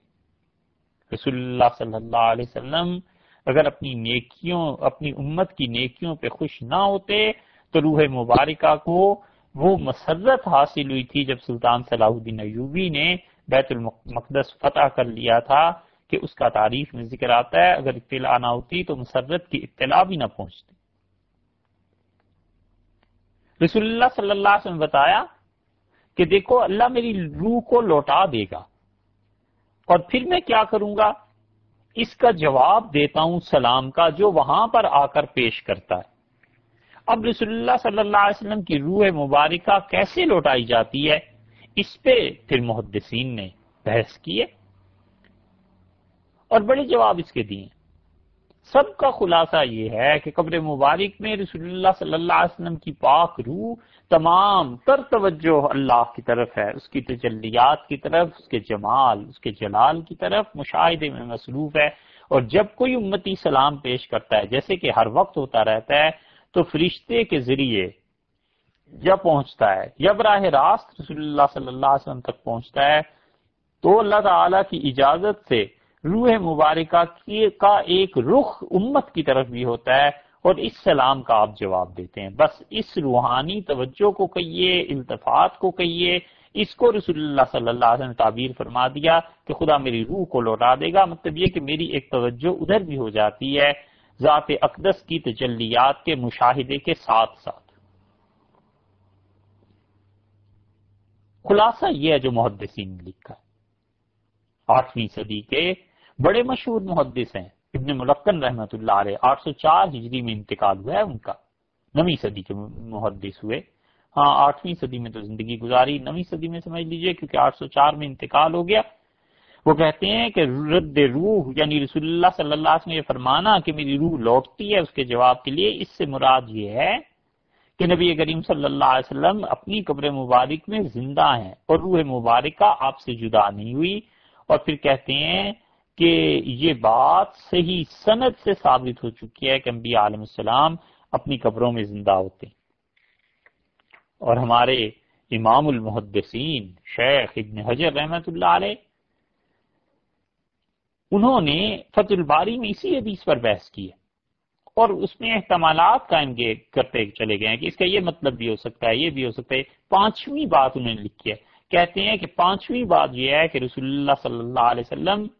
ملائے اعلیٰ اللہ کی جو عنایات ہیں، خدا کی تجلیات، اس میں مستغرق رہتے ہیں، اور جب کوئی شخص سلام بھیجتا ہے تو رسول اللہ صلی اللہ علیہ وسلم کا فہم مبارک، سمجھ مبارک، روح کی توجہ اس طرف بھی ہو جاتی ہے کہ اس سلام کا جواب دیتے رہے۔ اور پھر کیا اچھی بات انہوں نے لکھی ہے، وہ کہتے ہیں وَأَنَّ أَمُورَ الْآخِرَةِ لَا تُدْرَكُ بِالْعَقْلِ، آخرت کے جو حالات ہیں نا، برزخ کے، قیامت کے، آخرت کے، یہ سارے حالات محض عقل سے نہیں جانے جا سکتے۔ اور برزخ کے حالات قبر کے، وہ کہتے ہیں آخرت کے قریب قریب کے حالات ہوتے ہیں، دنیا سے مشابہت نہیں ہوتی۔ یعنی عالم 3 ہو گئے نا، ایک اس دنیا کا جو ہم نے گزارا ہے، ایک آخرت کا، اور ایک درمیان میں قبر کا۔ تو وہ کہتے ہیں قبر کی زندگی، یہ چیزیں ساری آخرت سے زیادہ مشابہ ہوتی ہیں، دنیا سے نہیں ہوتی۔ تو جب دنیا سے زیادہ مشابہت نہیں ہوتی تو عقل اسے سمجھ بھی نہیں پاتی۔ تو یہ حالات محض عقل سے نہیں سمجھ آتے۔ پھر محض عقل سے نہ سمجھ آئیں تو پھر کیا راہ رہی؟ ہم صرف تائید کے طور پر کہہ رہے ہیں۔ دیکھیے اصل چیز کتاب و سنت ہے، اور صحابہ کرام رضی اللہ عنہم کا اس پر عمل کرنا ہے۔ کتاب، سنت، اجماع، قیاس، ان چیزوں سے شریعت ثابت ہوتی ہے۔ لیکن عقل اس کے علاوہ کیا صرف تائید کے لیے نقل کر دیں؟ چلیے اس سے پہلے ایک اور آپ سے عرض کرتے ہیں، یہ حافظ ابن حجر رحمۃ اللہ علیہ نے رسول اللہ صلی اللہ علیہ وسلم کے ارشاد گرامی کا مطلب لکھا، انہی کے شاگرد سخاوی ہیں، القول البدیع، کمال کی کتاب ہے رسول اللہ صلی اللہ علیہ وسلم پہ صلاۃ و سلام بھیجنے کے لیے۔ سخاوی رحمۃ اللہ علیہ نے بہت اچھی چیز لکھی ہے، انہوں نے حوالہ دیا ہے تقی الدین سبکی رحمۃ اللہ علیہ کا، اور وہ کہتے ہیں کہ رسول اللہ صلی اللہ علیہ وسلم یہ فرمانا کہ روح میری لوٹ آتی ہے، اس کا مطلب یہ نہیں ہے کہ روح مبارکہ بار بار لوٹائی جاتی ہے اور نکالی جاتی ہے۔ القول البدی میں کہتے ہیں کہ روح مبارکہ اللہ کی تجلیات، دربار الہی، اس میں رہتی ہے مشغول، اور جب کوئی شخص سلام پیش کرتا ہے تو روح مبارکہ اس عالم پر متوجہ ہوتی ہے تاکہ سلام والوں کے سلام کا جواب دے دے۔ تو روح مبارکہ بیک وقت وہاں بھی مصروف ہے مشاہدے میں، اور ادھر بھی اللہ اس کی ایک توجہ، روح کا ایک کنارہ، ایک سرا، روح کی ایک بات ادھر کو بھی کر دیتے ہیں۔ اس کو رسول اللہ صلی اللہ علیہ وسلم نے آسان لفظوں میں یہ فرما دیا کہ میری روح ادھر آئی، میری روح اللہ لوٹا دیتے۔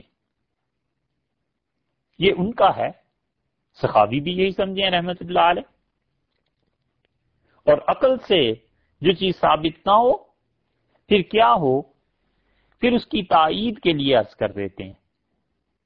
اور تائید کے لیے حجت اللہ البالغہ ہی کی طرف رجوع کیجئے۔ حجت اللہ میں آتا ہے، حضرت ہمارے شاہ صاحب لکھتے ہیں رحمت اللہ علیہ، کون آدمی اس وقت بر صغیر میں ایسا ہے جس کے اساتذہ، جس کے مشائخ اگر حدیث انہوں نے پڑھی ہے تو ان کی سند میں شاہ ولی اللہ نہ آتے ہیں۔ شاہ ولی اللہ رحمت اللہ علیہ اکثر و بیشتر حضرات کی سند میں آتے ہیں، اور اگر شاہ صاحب نہیں آتے تو پھر جو شاہ صاحب رحمت اللہ علیہ کے اس زمانے میں مخالفین تھے وہ حدیث پڑھنے ٹھٹھا چلے گئے تھے سندھ،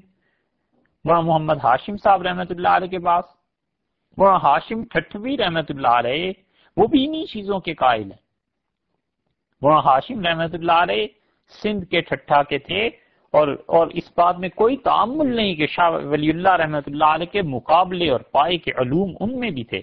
مگر شاہ صاحب رحمۃ اللہ علیہ دارالحکومت دہلی میں تھے، اس لیے شاہ صاحب کو ویسے بھی شہرت زیادہ ہو گئی، اور پھر اور بھی بہت سی چیزیں اللہ نے ان میں جمع کر دی تھیں، خاص طور پہ یہ روحانیت کی چیز۔ یہ جو لوگ اب پڑے رہتے ہیں نا اس کے پیچھے روحانیت کیا ہے جی، یہ تو سب بعد میں شامل ہو گئی، بعد میں چیزیں آ گئیں، تو انہیں کیا کہیں کہ یہ اتنی بڑی بڑی ہستیاں، ان کو اس دین کی سمجھ نہیں آئی تھی۔ خیر یہ تو ایک الگ موضوع ہو جائے گا، ہم اپنی بات پہ قائم رہیں۔ شاہ ولی اللہ رحمۃ اللہ علیہ نے اس کی شرح کی ہے کہ رسول اللہ صلی اللہ علیہ وسلم فرمایا میری روح لوٹا دی جاتی ہے تاکہ میں جواب دوں۔ شاہ صاحب کہتے ہیں کہ حجت اللہ البالغہ میں اور ان کی اس بات کے ڈانڈے فلسفے سے بھی جا کے ملتے ہیں۔ جنہوں نے حقیقتاً فلسفہ پڑھا ہے اور علم کلام کو پڑھا ہے، وہ حضرت کی اس عبارت کو زیادہ سمجھیں گے اور لطف لیں گے، لطف اٹھائیں گے اس کا۔ شاہ صاحب کہتے ہیں کہ کامل لوگوں کی روحیں جب اپنے اجسام سے جدا ہوتی ہیں تو وہ ایک موج کی صورت بن جاتی ہے، اور پھر کہتے ہیں کوئی نیا ارادہ، کوئی چیز انہیں حرکت نہیں دے سکتا، اور جو لوگ اس سے کم درجے میں ہوتے ہیں وہ اپنی روح کی ہمت سے ان سے جا کر چمٹ جاتے ہیں اور ان سے نور حیات اپنی روح کی مناسبت سے اپنی طرف کھینچتے ہیں۔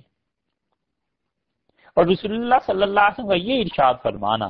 کہ جو کوئی شخص مجھ پر سلام بھیجتا ہے تو اللہ مجھ پر میری روح لوٹا دیتا ہے، اس کا مطلب ہے متوجہ کر دیتا ہے۔ یہ حضرت کے یہ الفاظ ہیں، حتیٰ کہ میں اس پر سلام کو لوٹا دیتا ہوں۔ اس میں اشارہ ہے، اور میں نے 1140 ہجری میں جب میں مدینہ منورہ میں مجاورہ تھی، جب میں مجاور تھا رسول اللہ صلی اللہ علیہ وسلم کا روضہ مبارک کا، تو میں نے امتیوں کے سلام اور رسول اللہ صلی اللہ علیہ وسلم کے جواب دینے کو اتنی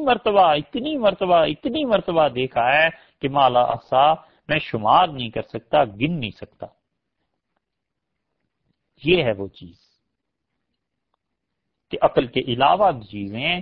یہ ہم اس پہ اس حضرت رحمت اللہ علیہ کی اس کشف پہ عقیدے کی بنیاد نہیں رکھ رہے، دونوں چیزوں میں فرق کر دیجیے گا۔ ہم کہتے ہیں یہ اس کی تائید میں ہے جو کچھ محدثین نے اپنے علم اور ان چیزوں کی بنیاد سمجھا تھا۔ اللہ نے وہی بات علامہ عینی رحمت اللہ عنہ جو کہی تھی کہ کسی ولی کو کرامت سے بھی یہ چیزیں مل سکتی ہیں، شاہ صاحب رحمت اللہ علیہ کو اللہ نے کرامتاً یہ دکھا دیا کہ ایسی چیز ہو جایا کرتی ہے، ایسی چیز پیش آ جایا کرتی۔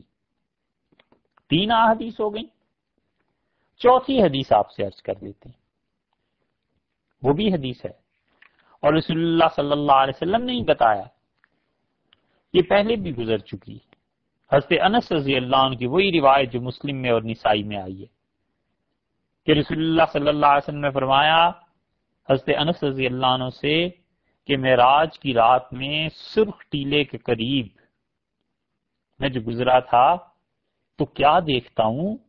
کہ موسیٰ علیہ السلام اپنی قبر میں کھڑے ہو کر نماز پڑھ رہے ہیں۔ یہ حدیث چوتھی ہے جو پیش کی جا رہی ہے۔ اس کا مطلب یہ ہے کہ انبیاء کرام علیہ الصلوۃ والسلام اپنی قبروں میں عبادت میں مصروف رہتے ہیں۔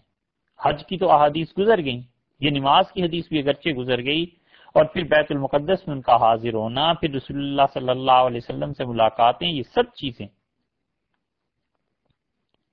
اسی لیے حافظ ابن حجر رحمۃ اللہ علیہ لکھتے ہیں کہ انبیاء کرام علیہ الصلوۃ والسلام کا مختلف مقامات پر نمازیں پڑھنا مختلف اوقات میں یہ ایسی حقیقت ہے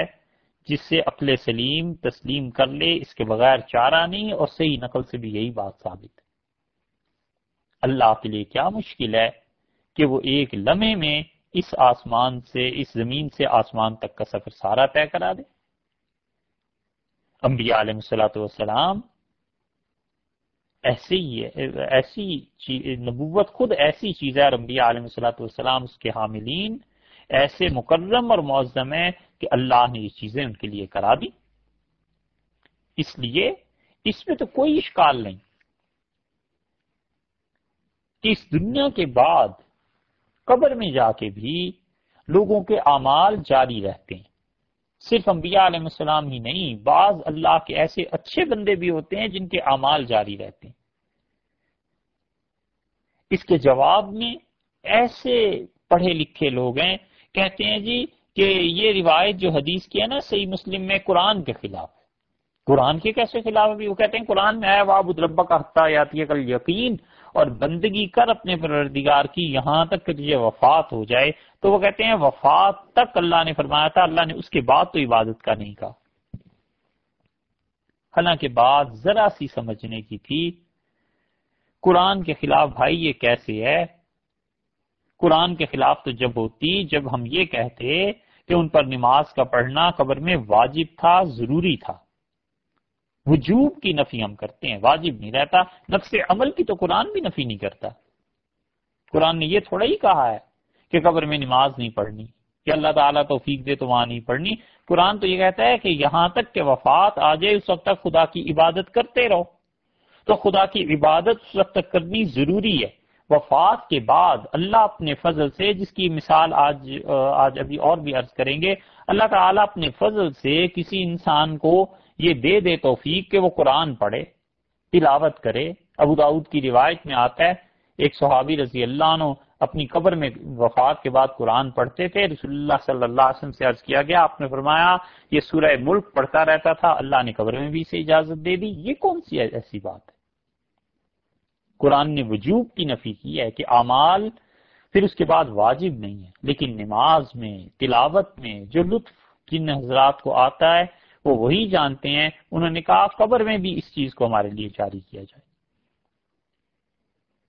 4 حدیث ہو گئی، 5ویں حدیث آپ سے عرض کر دیتے ہیں۔ حدیث میں آیا ہے، حضرت انس ابن مالک رضی اللہ عنہ ہی کی روایت مسند ابی اعلیٰ میں آئی ہے، اور وہ یہی ہے کہ انبیاء کرام اپنی قبروں میں زندہ ہوتے ہیں اور نمازیں بھی پڑھتے ہیں، اور رسول اللہ صلی اللہ علیہ وسلم نے انہیں اس چیز کی اطلاع دی تھی کہ قبروں میں زندگی ہوتی ہے اور نمازیں ہوتی ہیں۔ اسی حدیث کو حضرت مجدد الفسانی رحمۃ اللہ علیہ نے اپنے مکتوبات میں بیان کیا، اور وہ کہتے ہیں حضرت کے الفاظ دیکھیے مکتوبات میں کیا حضرت فرماتے ہیں، برزخ صغرا چوں از جک وجہ از مواطن دنیاوی است۔ یہ برزخ کا ایک رخ دنیا کی زندگی کی طرف بھی ہوتا ہے نا، یعنی یہ مکمل آخرت بھی نہیں ہے تو مکمل دنیا بھی نہیں ہے، کچھ دنیا کا حصہ ہے کچھ آخرت کا حصہ ہے۔ قبر کی زندگی گنجائش ترقی دار ہے۔ حضرت فرماتے ہیں اس میں بھی ترقی کی گنجائش ہوتی ہے کہ انسان اپنے اللہ کے قرب میں اس کے اضافہ ہوتا چلا جاتا ہے، اور ارشاد فرماتے ہیں کہ آدمی پہ ڈیپینڈ کرتا ہے، منحصر ہے کہ آدمی کیسا ہے، کوئی نیک ہے، کوئی زیادہ نیک ہے، کوئی اس سے زیادہ نیک ہے، تو وہ پھر قبر کی جو حالتیں ہیں، عبادت ہے، وہاں بھی اس سے بھی اس سے فائدہ ہوتا رہتا ہے، اگرچہ وہ اس کا معمور نہیں، اس پہ ضروری نہیں۔ اور پھر فرماتے ہیں کہ انبیاء علیہ الصلوۃ والسلام اپنی قبروں میں نمازیں پڑھتے ہیں، شنیدہ باشند، آپ نے یہ سنا ہوا ہوگا، وہ حضرت پیغمبر ماں علیہ وعلی علیہ الصلوۃ والسلام، اور ہمارے پیغمبر علیہ وعلی علیہ الصلوۃ والسلام نے شب معراج چوں قبر حضرت کلیم علی نبینا وعلیہ الصلوۃ والسلام گزشتن، جب حضرت موسیٰ علیہ الصلوۃ والسلام کی قبر مبارک سے گزرے تھے، دیدند انہوں نے مشاہدہ فرمایا تھا کہ در قبر نماز میں گزارت، کہ حضرت موسیٰ علیہ الصلوۃ والسلام اپنی قبر مبارک میں نماز پڑھ رہے ہیں۔ یہ حضرت مجدد رحمت اللہ علیہ کی حیات کے قائل، اور اسی قبر میں علامہ سندھی نے بھی یہی لکھا ہے، حاشیہ دیکھ لیجئے نسائی کا، اس میں عبد الوہاب شارانی رحمت اللہ علیہ تھے، بہت بڑے شارع ہیں ابن عربی رحمت اللہ علیہ کے۔ ہم کسی آدمی کے لیے یہ درست نہیں سمجھتے کہ وہ شیخ محی الدین ابن عربی رحمت اللہ علیہ کے کلام کو پڑھے جب تک کہ وہ علامہ شارانی رحمت اللہ علیہ کی کتاب نہ پڑھے۔ جو کچھ انہوں نے لکھا ہے شیخ کی شرح میں، اس کو پہلے پڑھ لینا چاہیے، تاکہ ابن عربی رحمت اللہ علیہ کے جو مکشوفات اور جو چیزیں ہیں اس سے کوئی آدمی غلط مطلب نہ نکال سکے۔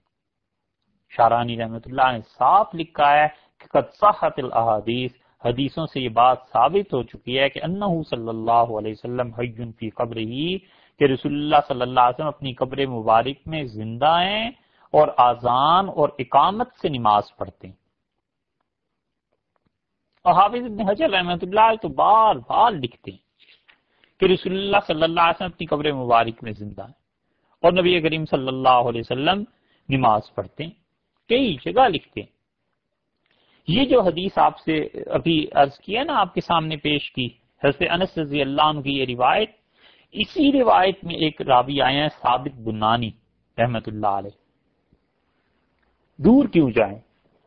ذکر کیا تھا نا کہ بعض لوگوں کو بھی اللہ توفیق دے دیتا ہے۔ یہ ثابت بنانی رحمت اللہ علیہ کی انتقال ہو گیا، اور ثابت بنانی رحمت اللہ علیہ کو جن لوگوں نے دفن کیا ہے ان میں حضرت جسر تھے۔ ثابت بنانی حضرت انس بن مالک رضی اللہ عنہ کے شاگرد ہیں، براہ راست ان کی سند ہے، اور یہ احادیث ثقہ ہیں، صحیح ہیں، ثقات کی روایات ہیں۔ اور جسر کہتے تھے، ثابت بنانی کے بھی آگے شاگرد، وہ کہتے ہیں میں نے خود ثابت بنانی رحمت اللہ علیہ کو قبر میں اتارا، اور میرا دوست جس کا نام حمید تھا، ہم دونوں تھے ساتھ۔ تدفین ہو گئی، اوپر انہوں نے اینٹیں لگا دی، پڑیاں قبر پہ رکھ دیتے ہیں نا، رکھتے ہیں، تو کہتے ہیں ایک پڑی اس میں سے گر پڑی، زمین کچی ہوگی، تو جسر رحمت اللہ علیہ کہتے ہیں، یہ حلیۃ الاولیاء وغیرہ میں یہ قصہ سارا لکھا ہوا ہے، یہ بات صحیح سند سے ثابت ہے۔ وہ کہتے ہیں میں نے اور حمید نے جو دیکھا تو ثابت رحمت اللہ علیہ اپنی قبر میں کھڑے نماز پڑھ رہے تھے۔ اللہ کبھی کبھی برزخ کا پردہ اٹھا دیتا ہے تاکہ بتائے کہ یہ آدمی اس پائے کا تھا۔ تو کہتے ہیں ہم بڑے حیران ہوئے اور ہم ان کے گھر گئے، اور ہم نے حضرت ثابت رحمت اللہ علیہ کی بیٹی تھیں ان سے پوچھا کہ کوئی خاص بات آپ بتائیں، تو ان کا کوئی خاص بات نہیں تھی۔ ہم نے کہا کیا چیز ان کی زندگی میں زیادہ تھی؟ انہوں نے کہا نماز بہت پڑھتے تھے، اور کہتے ہوتے تھے کہ اللہم ان کنت آتیت احدا من خلقک ان یصلی لک فی قبرہ، اللہ تو نے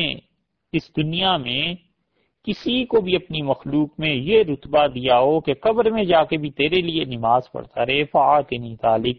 اللہ اپنے فضل سے مجھے بھی قبر میں یہ مقام دے دے کہ میں قبر میں تیرے لیے نماز پڑھتا رہوں۔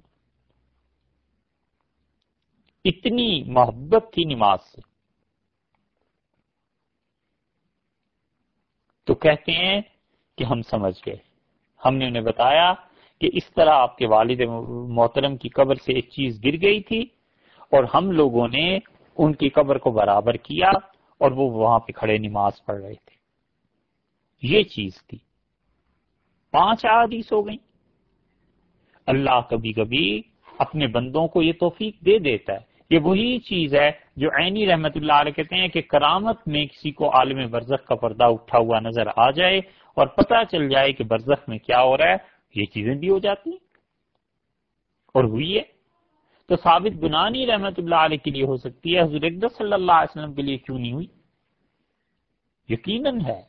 اور اس کی روایت وہ بھی ہے جو سعید ابن مسیب رحمت اللہ علیہ کی روایت ہے، اور مشکات میں آتی ہے کہ مسجد بند کر دی گئی، مسجد نبوی، اور 3 دن تک کوئی نماز وہاں نہیں پڑھی گئی۔ فوج کا قبضہ تھا، اور ان ظالموں نے مسجد کا کوئی ادب اور احترام باقی نہیں رکھا۔ ایک بوڑھا آدمی حضرت سعید ابن مسیب رحمت اللہ علیہ اندر ہی بند ہو گئے،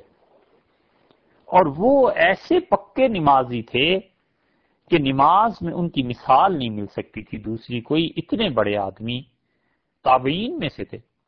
حضرت ابو ہریرہ رضی اللہ عنہ کے داماد تھے،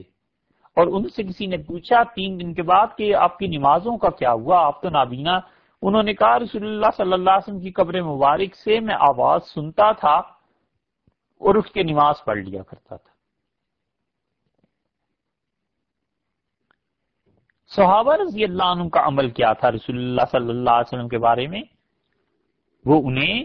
حیات نہیں سمجھتے تھے اور قبر مبارک کو کچھ نہیں سمجھتے تھے، تو پھر حاضری کس بات کی تھی؟ حاکم اپنی روایت لائیں،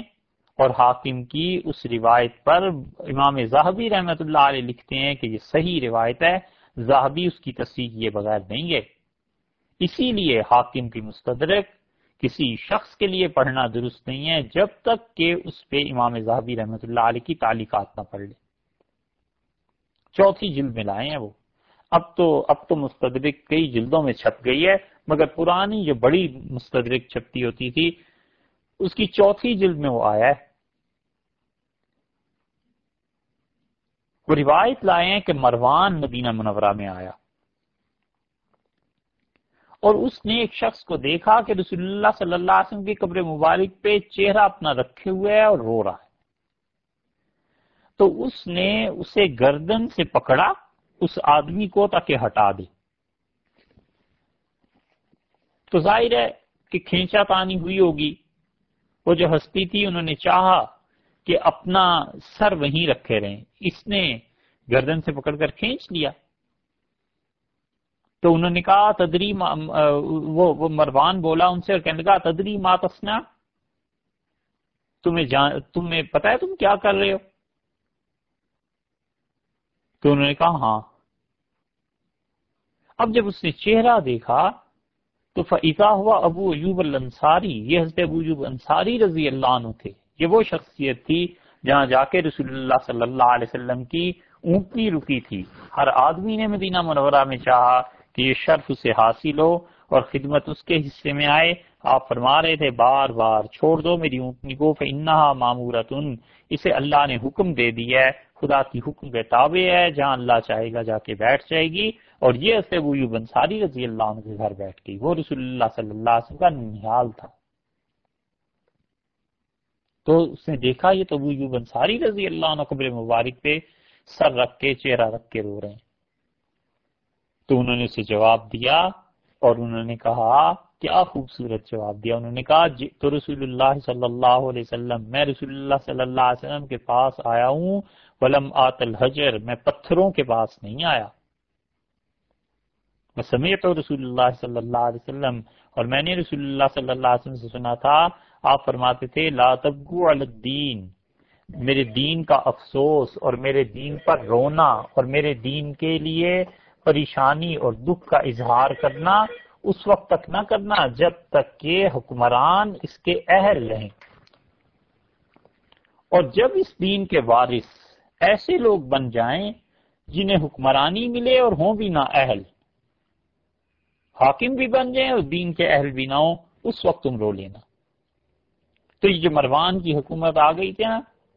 اندازہ ہے کہ حضرت ابو ایوب انصاری رضی اللہ عنہ کو پسند نہیں آئی ہوگی اور انہیں دیکھا ہوگا کہ اب دین ان لوگوں کے ہاتھ چلا گیا ہے، حکومتیں ان لوگوں کے ہاتھ چلی گئی ہیں جن کا نہ کردار ہے نہ عمل ہے. تو وہ قبر مبارک پہ رو رہے تھے. یہ ابو ایوب انصاری رضی اللہ عنہ جس پاک ہستی کی قبر پہ بیٹھ کے رو رہے تھے. ان کی ایک اور بات بھی ہے، کہہ دیتے ہیں،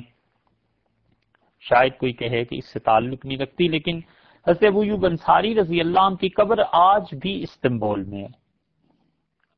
استنبول میں جائیں، ترکی میں، کسی سے پوچھ لیں سیدنا ابو ایوب انصاری رضی اللہ عنہ کی قبر کہاں ہے. اور یہ 51 ہجری میں ان کا انتقال ہوا ہے. اور اس لشکر میں تھے جو قسطنطنیہ پہ حملہ کر لیا گیا تھا. سے معاویہ رضی اللہ عنہ کی خلافت کی، بیمار ہوئے تو انہوں نے کہا میری قبر بنانا جتنا آگے جا کے ہو سکے دشمن کے علاقے میں. تو رات کے وقت جو اس وقت مشرکوں کا، عیسائیوں کا قلعہ تھا، اس کی بالکل دیوار کے ساتھ لوگوں نے انہیں دفن کر دیا. اور سیر کبیر کی جو شرح امام سرخسی رحمۃ اللہ علیہ نے لکھی ہے، سرخسی کہتے ہیں، ان کا بیان ہے، سرخسی آج سے 1000 سال پہلے کے آدمی ہیں، 483 ہجری میں ان کا انتقال ہوا ہے. تو کم سے کم یہ 950 برس تو بنتے ہیں. اب تو 1425 ہجری ہے. سرخسی رحمۃ اللہ نے لکھا ہے کہ ان کے ساتھیوں نے رات کے وقت قبر میں اتارا تو حضرت ابو ایوب انصاری رضی اللہ عنہ کی قبر سے نور کا ایک شعلہ بلند ہوا، نور کی ایک لہر اٹھی آسمان کی طرف، اور اس منظر کو دوسری طرف جو کافر تھے انہوں نے بھی دیکھا. فجاء رسولهم من الغد، دوسرے دن ان کا قاصد آیا اور اس نے کہا کہ من کان ھذا المیت فیکم، تم میں جس کا انتقال ہوا ہے رات، یہ کون تھا؟ تو انہوں نے کہا صاحب لنبینا، ہمارے نبی صلی اللہ علیہ وسلم کے صحابی تھے. تو حیران ہوئے فَأَسْلَمُوا بِمَا رَأَوْا، تو جو کچھ انہوں نے دیکھا تھا، رات مشاہدہ کیا تھا، وہ ایمان لے آئے۔ کافر اس نور کو دیکھ کے ایمان لے آئے کہ کیسے صاحب کرامت بزرگ ہیں جن کی تدفین ہوئی ہے۔ یہ ابو ایوب انصاری رضی اللہ عنہ ہیں۔ رسول اللہ صلی اللہ علیہ وسلم اگر اس قبر مبارک میں زندہ نہیں تھے، کوئی ایسی چیز نہیں تھی، تو یہ اس قبر مبارک پہ آ کے کیوں روتے رہے، کیوں بیٹھے رہے؟ اس لیے یہ جو عقیدہ ہے، اس عقیدے کے پیچھے پوری امت ہے، ایسے نہیں ہے کہ لوگوں نے اپنے پاس اس عقیدے کو رکھ لیا۔ مالکیوں میں امام مالک رحمۃ اللہ علیہ وفاء الوفا میں آیا ہے کہ ابو جعفر منصور آیا تھا، ہارون الرشید کا باپ، یہ لوگ آئے عباسی اور مسجد نبوی میں داخل ہوئے، اور امام مالک رحمۃ اللہ علیہ سے کسی مسئلے میں انہوں نے بات کرنی چاہی تو امام مالک رحمۃ اللہ نے ڈانٹ دیا۔ انہوں نے کہا امیر المومنین تمہیں کیا ہو گیا ہے؟ اور پھر لفظ کیا کہیں؟ فرمایا اس مسجد میں اونچا نہ بولنا۔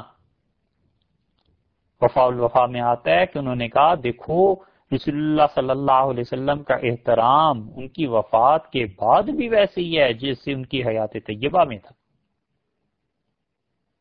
چپ ہو گیا ابو جعفر، کچھ نہیں بول سکا۔ امام مالک رحمت اللہ علیہ نے اس پہ برا منایا، اور امام مالک رحمت اللہ علیہ تک یقیناً وہ بات پہنچی ہوگی جو سیدنا عمر رضی اللہ عنہ نے کسی کو کہا تھا کہ اس مسجد میں آواز بلند کرتے ہو، اگر تم مدینہ منورہ کے نہ ہوتے تو میں تمہیں شدید سزا دیتا۔ اسی طرح ابو حیان اندلسی ہیں، صاف لکھتے ہیں رسول اللہ صلی اللہ علیہ وسلم کی حیات کے بارے میں۔ شافعی حضرات تھے، شافعی حضرات میں بہت سے حضرات نے لکھا ہے۔ ایک علامہ سبکی رحمۃ اللہ کا حوالہ کل بھی گزرا اور آج بھی سبکی رحمۃ اللہ علیہ صاف صاف طبقات شافعیہ میں لکھتے ہیں کہ ہمارا یہ عقیدہ ہے کہ رسول اللہ صلی اللہ علیہ وسلم زندہ ہیں، ان میں احساس ہے، علم ہے، اور ان کے پاس امت کے اعمال پیش کیے جاتے ہیں۔ حنبلیوں میں شیخ الاسلام حافظ ابن تیمیہ رحمۃ اللہ علیہ سے بڑا آدمی کون گزرا ہے؟ بہت اللہ نے علم دیا تھا، اور اللہ نے بڑا تقویٰ دیا تھا شیخ کو، اور شیخ کی تحقیق، شیخ کا علم کیا کہنے اس کے۔ اور شیخ فرماتے ہیں کہ رسول اللہ صلی اللہ علیہ وسلم کے روضہ مبارک پہ شیخ خود کہتے ہیں کہ رسول اللہ صلی اللہ علیہ وسلم صلاۃ و سلام کو جو قبر مبارک پہ پیش کیا جائے بغیر کسی واسطے کے سنتے ہیں۔ یہ ان کا عقیدہ ہے۔ اور ابن عقیل رحمۃ اللہ علیہ جو حنبلیوں میں سے تھے، ان سے نقل کیا ہے کہ ہوا صلی اللہ علیہ وسلم حی فی قبرہ، رسول اللہ صلی اللہ علیہ وسلم اپنی قبر مبارک میں زندہ ہیں اور نمازیں بھی پڑھتے ہیں۔ اب رہ گئی بات حنفیوں کی۔ ہمارے حنفی فقہا 1000 برس سے زیادہ ہو گیا اس مسئلے کو کتابوں میں تحریر کرتے ہوئے، کیا ان سارے حضرات میں کوئی بھی ایسا نہیں تھا جس نے ان دلائل پر غور کیا ہو جو آج کل لوگ پیش کرتے ہیں؟ نور الازا جو سارے مدارس میں پڑھائی جاتی ہے، ہم نے پڑھی، اس میں صاف انہوں نے لکھا ہے کہ محققین کے نزدیک یہ طے شدہ بات ہے کہ رسول اللہ صلی اللہ علیہ وسلم اپنی قبر میں زندہ ہیں، ایک، اور ان کو رزق دیا جاتا ہے، دو، اور عبادت سے رسول اللہ صلی اللہ علیہ وسلم انہیں لطف محسوس ہوتا ہے، اللہ کی عبادت سے وہ خوش ہوتے ہیں۔ ہاں اتنی بات ہے کہ احجب عن ابصار القاصرین، ہم گناہ گاروں کی نظروں سے یہ چیزیں اوجل ہیں، ہماری نگاہوں کے پردے اٹھتے نہیں ہیں، نگاہ سے وہ پردے میں ہیں، یہ انہوں نے لکھا ہے۔ اور یہی وہ پردے تھے جو شاہ ولی اللہ رحمۃ اللہ علیہ کے یہاں اٹھ گئے تھے، اور انہوں نے اپنے مشاہدات کو بھی لکھا۔ اسی نور الازا کی شرح میں مراقی الفلاح میں بھی لکھا ہے کہ جو شخص رسول اللہ صلی اللہ علیہ وسلم کی زیارت کرنے کے لیے جائے مدینہ منورہ میں، اسے چاہیے کہ کثرت سے درود شریف پیش کرتا رہے، بار بار پڑھتا رہے، کیونکہ رسول اللہ صلی اللہ علیہ وسلم اسے خود سن رہے ہوتے ہیں، اور دور سے جو پڑھتا ہے اس کو پہنچایا جاتا ہے۔ در مختار کی 2 شرحیں لکھی گئی ہیں، تو اور بھی شروح بہت، لیکن جو مشہور ہیں ایک تو یہی ہے جو شامی عام طور پہ کہا جاتا ہے، جس کے حوالے بھی کبھی کبھی سننے میں آتے ہیں، اور ایک امام طحطاوی رحمۃ اللہ علیہ نے اس کی شرح لکھی تھی۔ طحطاوی بھی یہی لکھتے ہیں وہ کہتے ہیں اذا کانت بالقرب منہ، جب رسول اللہ صلی اللہ علیہ وسلم کے بالکل قریب ہوگا کوئی آدمی یعنی روزہ مبارک پہ، تو رسول اللہ صلی اللہ علیہ وسلم سنتے ہیں اس صلاۃ والسلام کو جو پیش کیا جاتا ہے. اور گناہ گار امتیوں کے لیے یہی کیا کوئی کم شرف کی بات ہے کہ اس کی آواز حضور اقدس صلی اللہ علیہ وسلم کے کان میں پڑ جائے. اور کیسے ہی خوش قسمت ہوتے ہوں گے جنہیں کبھی جواب بھی وہاں سے مل جائے. اور پھر طحطاوی رحمۃ اللہ علیہ کہتے ہیں کہ جب دور سے پڑھا جاتا ہے سلام تو فرشتے پہنچا دیتے ہیں رسول اللہ صلی اللہ علیہ وسلم کو. اور پھر یہ 8ویں صدی کے ہمارے محقق ابن حمام رحمۃ اللہ علیہ صاحب فتح القدیر، ان کی عبارت پہلے بھی گزر چکی، وہ تو صاف صاف کہتے ہیں کہ رسول اللہ صلی اللہ علیہ وسلم کے روزہ مبارک پر جب جائے تو ان سے شفاعت کی التجا کرے، درخواست کرے اور عرض کرے کہ میں سوال کرتا ہوں مجھے اپنی شفاعت میں یاد رکھیں، اور وہاں کے رہنے والوں پہ کچھ صدقہ بھی کرے. شامی بھی در مختار کی شرح میں یہی لکھتے ہیں. اور انہوں نے تو اجماع نقل کیا ہے اس بات پہ کہ رسول اللہ صلی اللہ علیہ وسلم کی وفات کے بعد بھی وہ نبی ہیں، پوری امت اس بات کی قائل ہے. یہ گویا رد کیا انہوں نے کرامیہ کا، اور کہتے ہیں کہ اہل سنت کے بعض دشمنوں نے امام ابو الحسن اشعری رحمۃ اللہ علیہ کی طرف منسوب کر دیا کہ وہ حیات کے قائل نہیں تھے، کیونکہ انبیاء علیہ السلام تو اپنی قبور میں زندہ ہی ہوتے ہیں. عینی رحمۃ اللہ علیہ صحیح بخاری کے شارح، ملا علی قاری رحمۃ اللہ علیہ حدیث کے امام، کتنے حوالے آخر اور چاہیے. پوری امت کا اس بات پر اب تک اجماع گویا کہ ہے، اور وہ سب رسول اللہ صلی اللہ علیہ وسلم کی حیات کے قائل ہیں. اور وہ کہتے ہیں جو بھی قبر مبارک پہ جاتا ہے اور سلام پیش کرتا ہے حضور اقدس صلی اللہ علیہ وسلم سے سنتے بھی ہیں، جواب بھی دیتے ہیں. اس لیے ایسے مسائل میں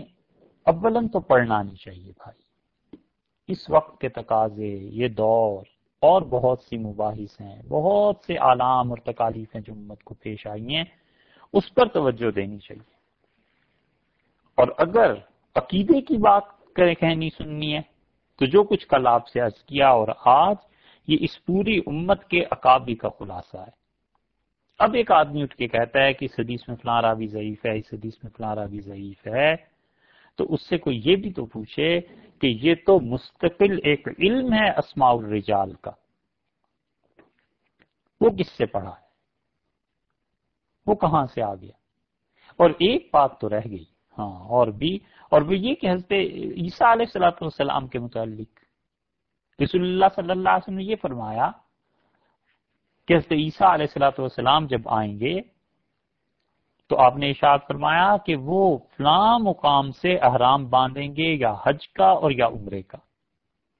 اور ایک روایت میں آیا ہے کہ دونوں کا قران کریں گے، یعنی قران کا حج حضرت عیسیٰ علیہ السلام کریں گے. صحیح مسلم کی روایت ہے.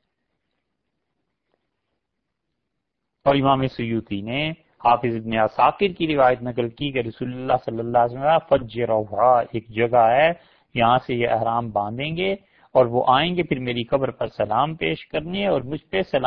مجھے سلام کریں گے اور میں یقیناً ان کے سلام کا جواب لوٹاؤں گا. یہی قبر مبارک ہے نا جو مدینہ منورہ میں ہے،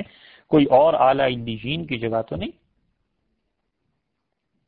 حافظ ابو جعفر رحمۃ اللہ تو اس سے بھی زیادہ صراحت کے الفاظ لائے ہیں کہ حضرت ابو ہریرہ رضی اللہ عنہ سے مرفوع روایت نقل کی کہ رسول اللہ صلی اللہ علیہ وسلم والذی نفسی بیدہ، اس اللہ کی قسم جس کے قبضے میں میری جان ہے، یقیناً تم میں عیسیٰ علیہ السلام آخری دور میں آئیں گے اور پھر قام علی قبری، وہ آ کے میری قبر پر کھڑے ہوں گے اور کہیں گے اے محمد تو اجبتہ، میں ان کی بات کا جواب دوں گا علیہ السلام. یہ وہ چیز ہے جو اپنے وقت پہ پہنچ کے پوری ہوگی، اور رسول اللہ صلی اللہ علیہ وسلم نے اس کی اطلاع دی ہے. اس لیے یہ جتنی احادیث آپ نے سنی اور امت کے جتنے اکابر، ان سب حضرات کا موقف یہی تھا. فتاوی عالمگیری کا آپ نے نام سنا ہوگا. فتاوی عالمگیری کو ہندوستان کے پورے بر صغیر کے ٹاپ کے حنفی فقہا نے بیٹھ کے لکھا تھا،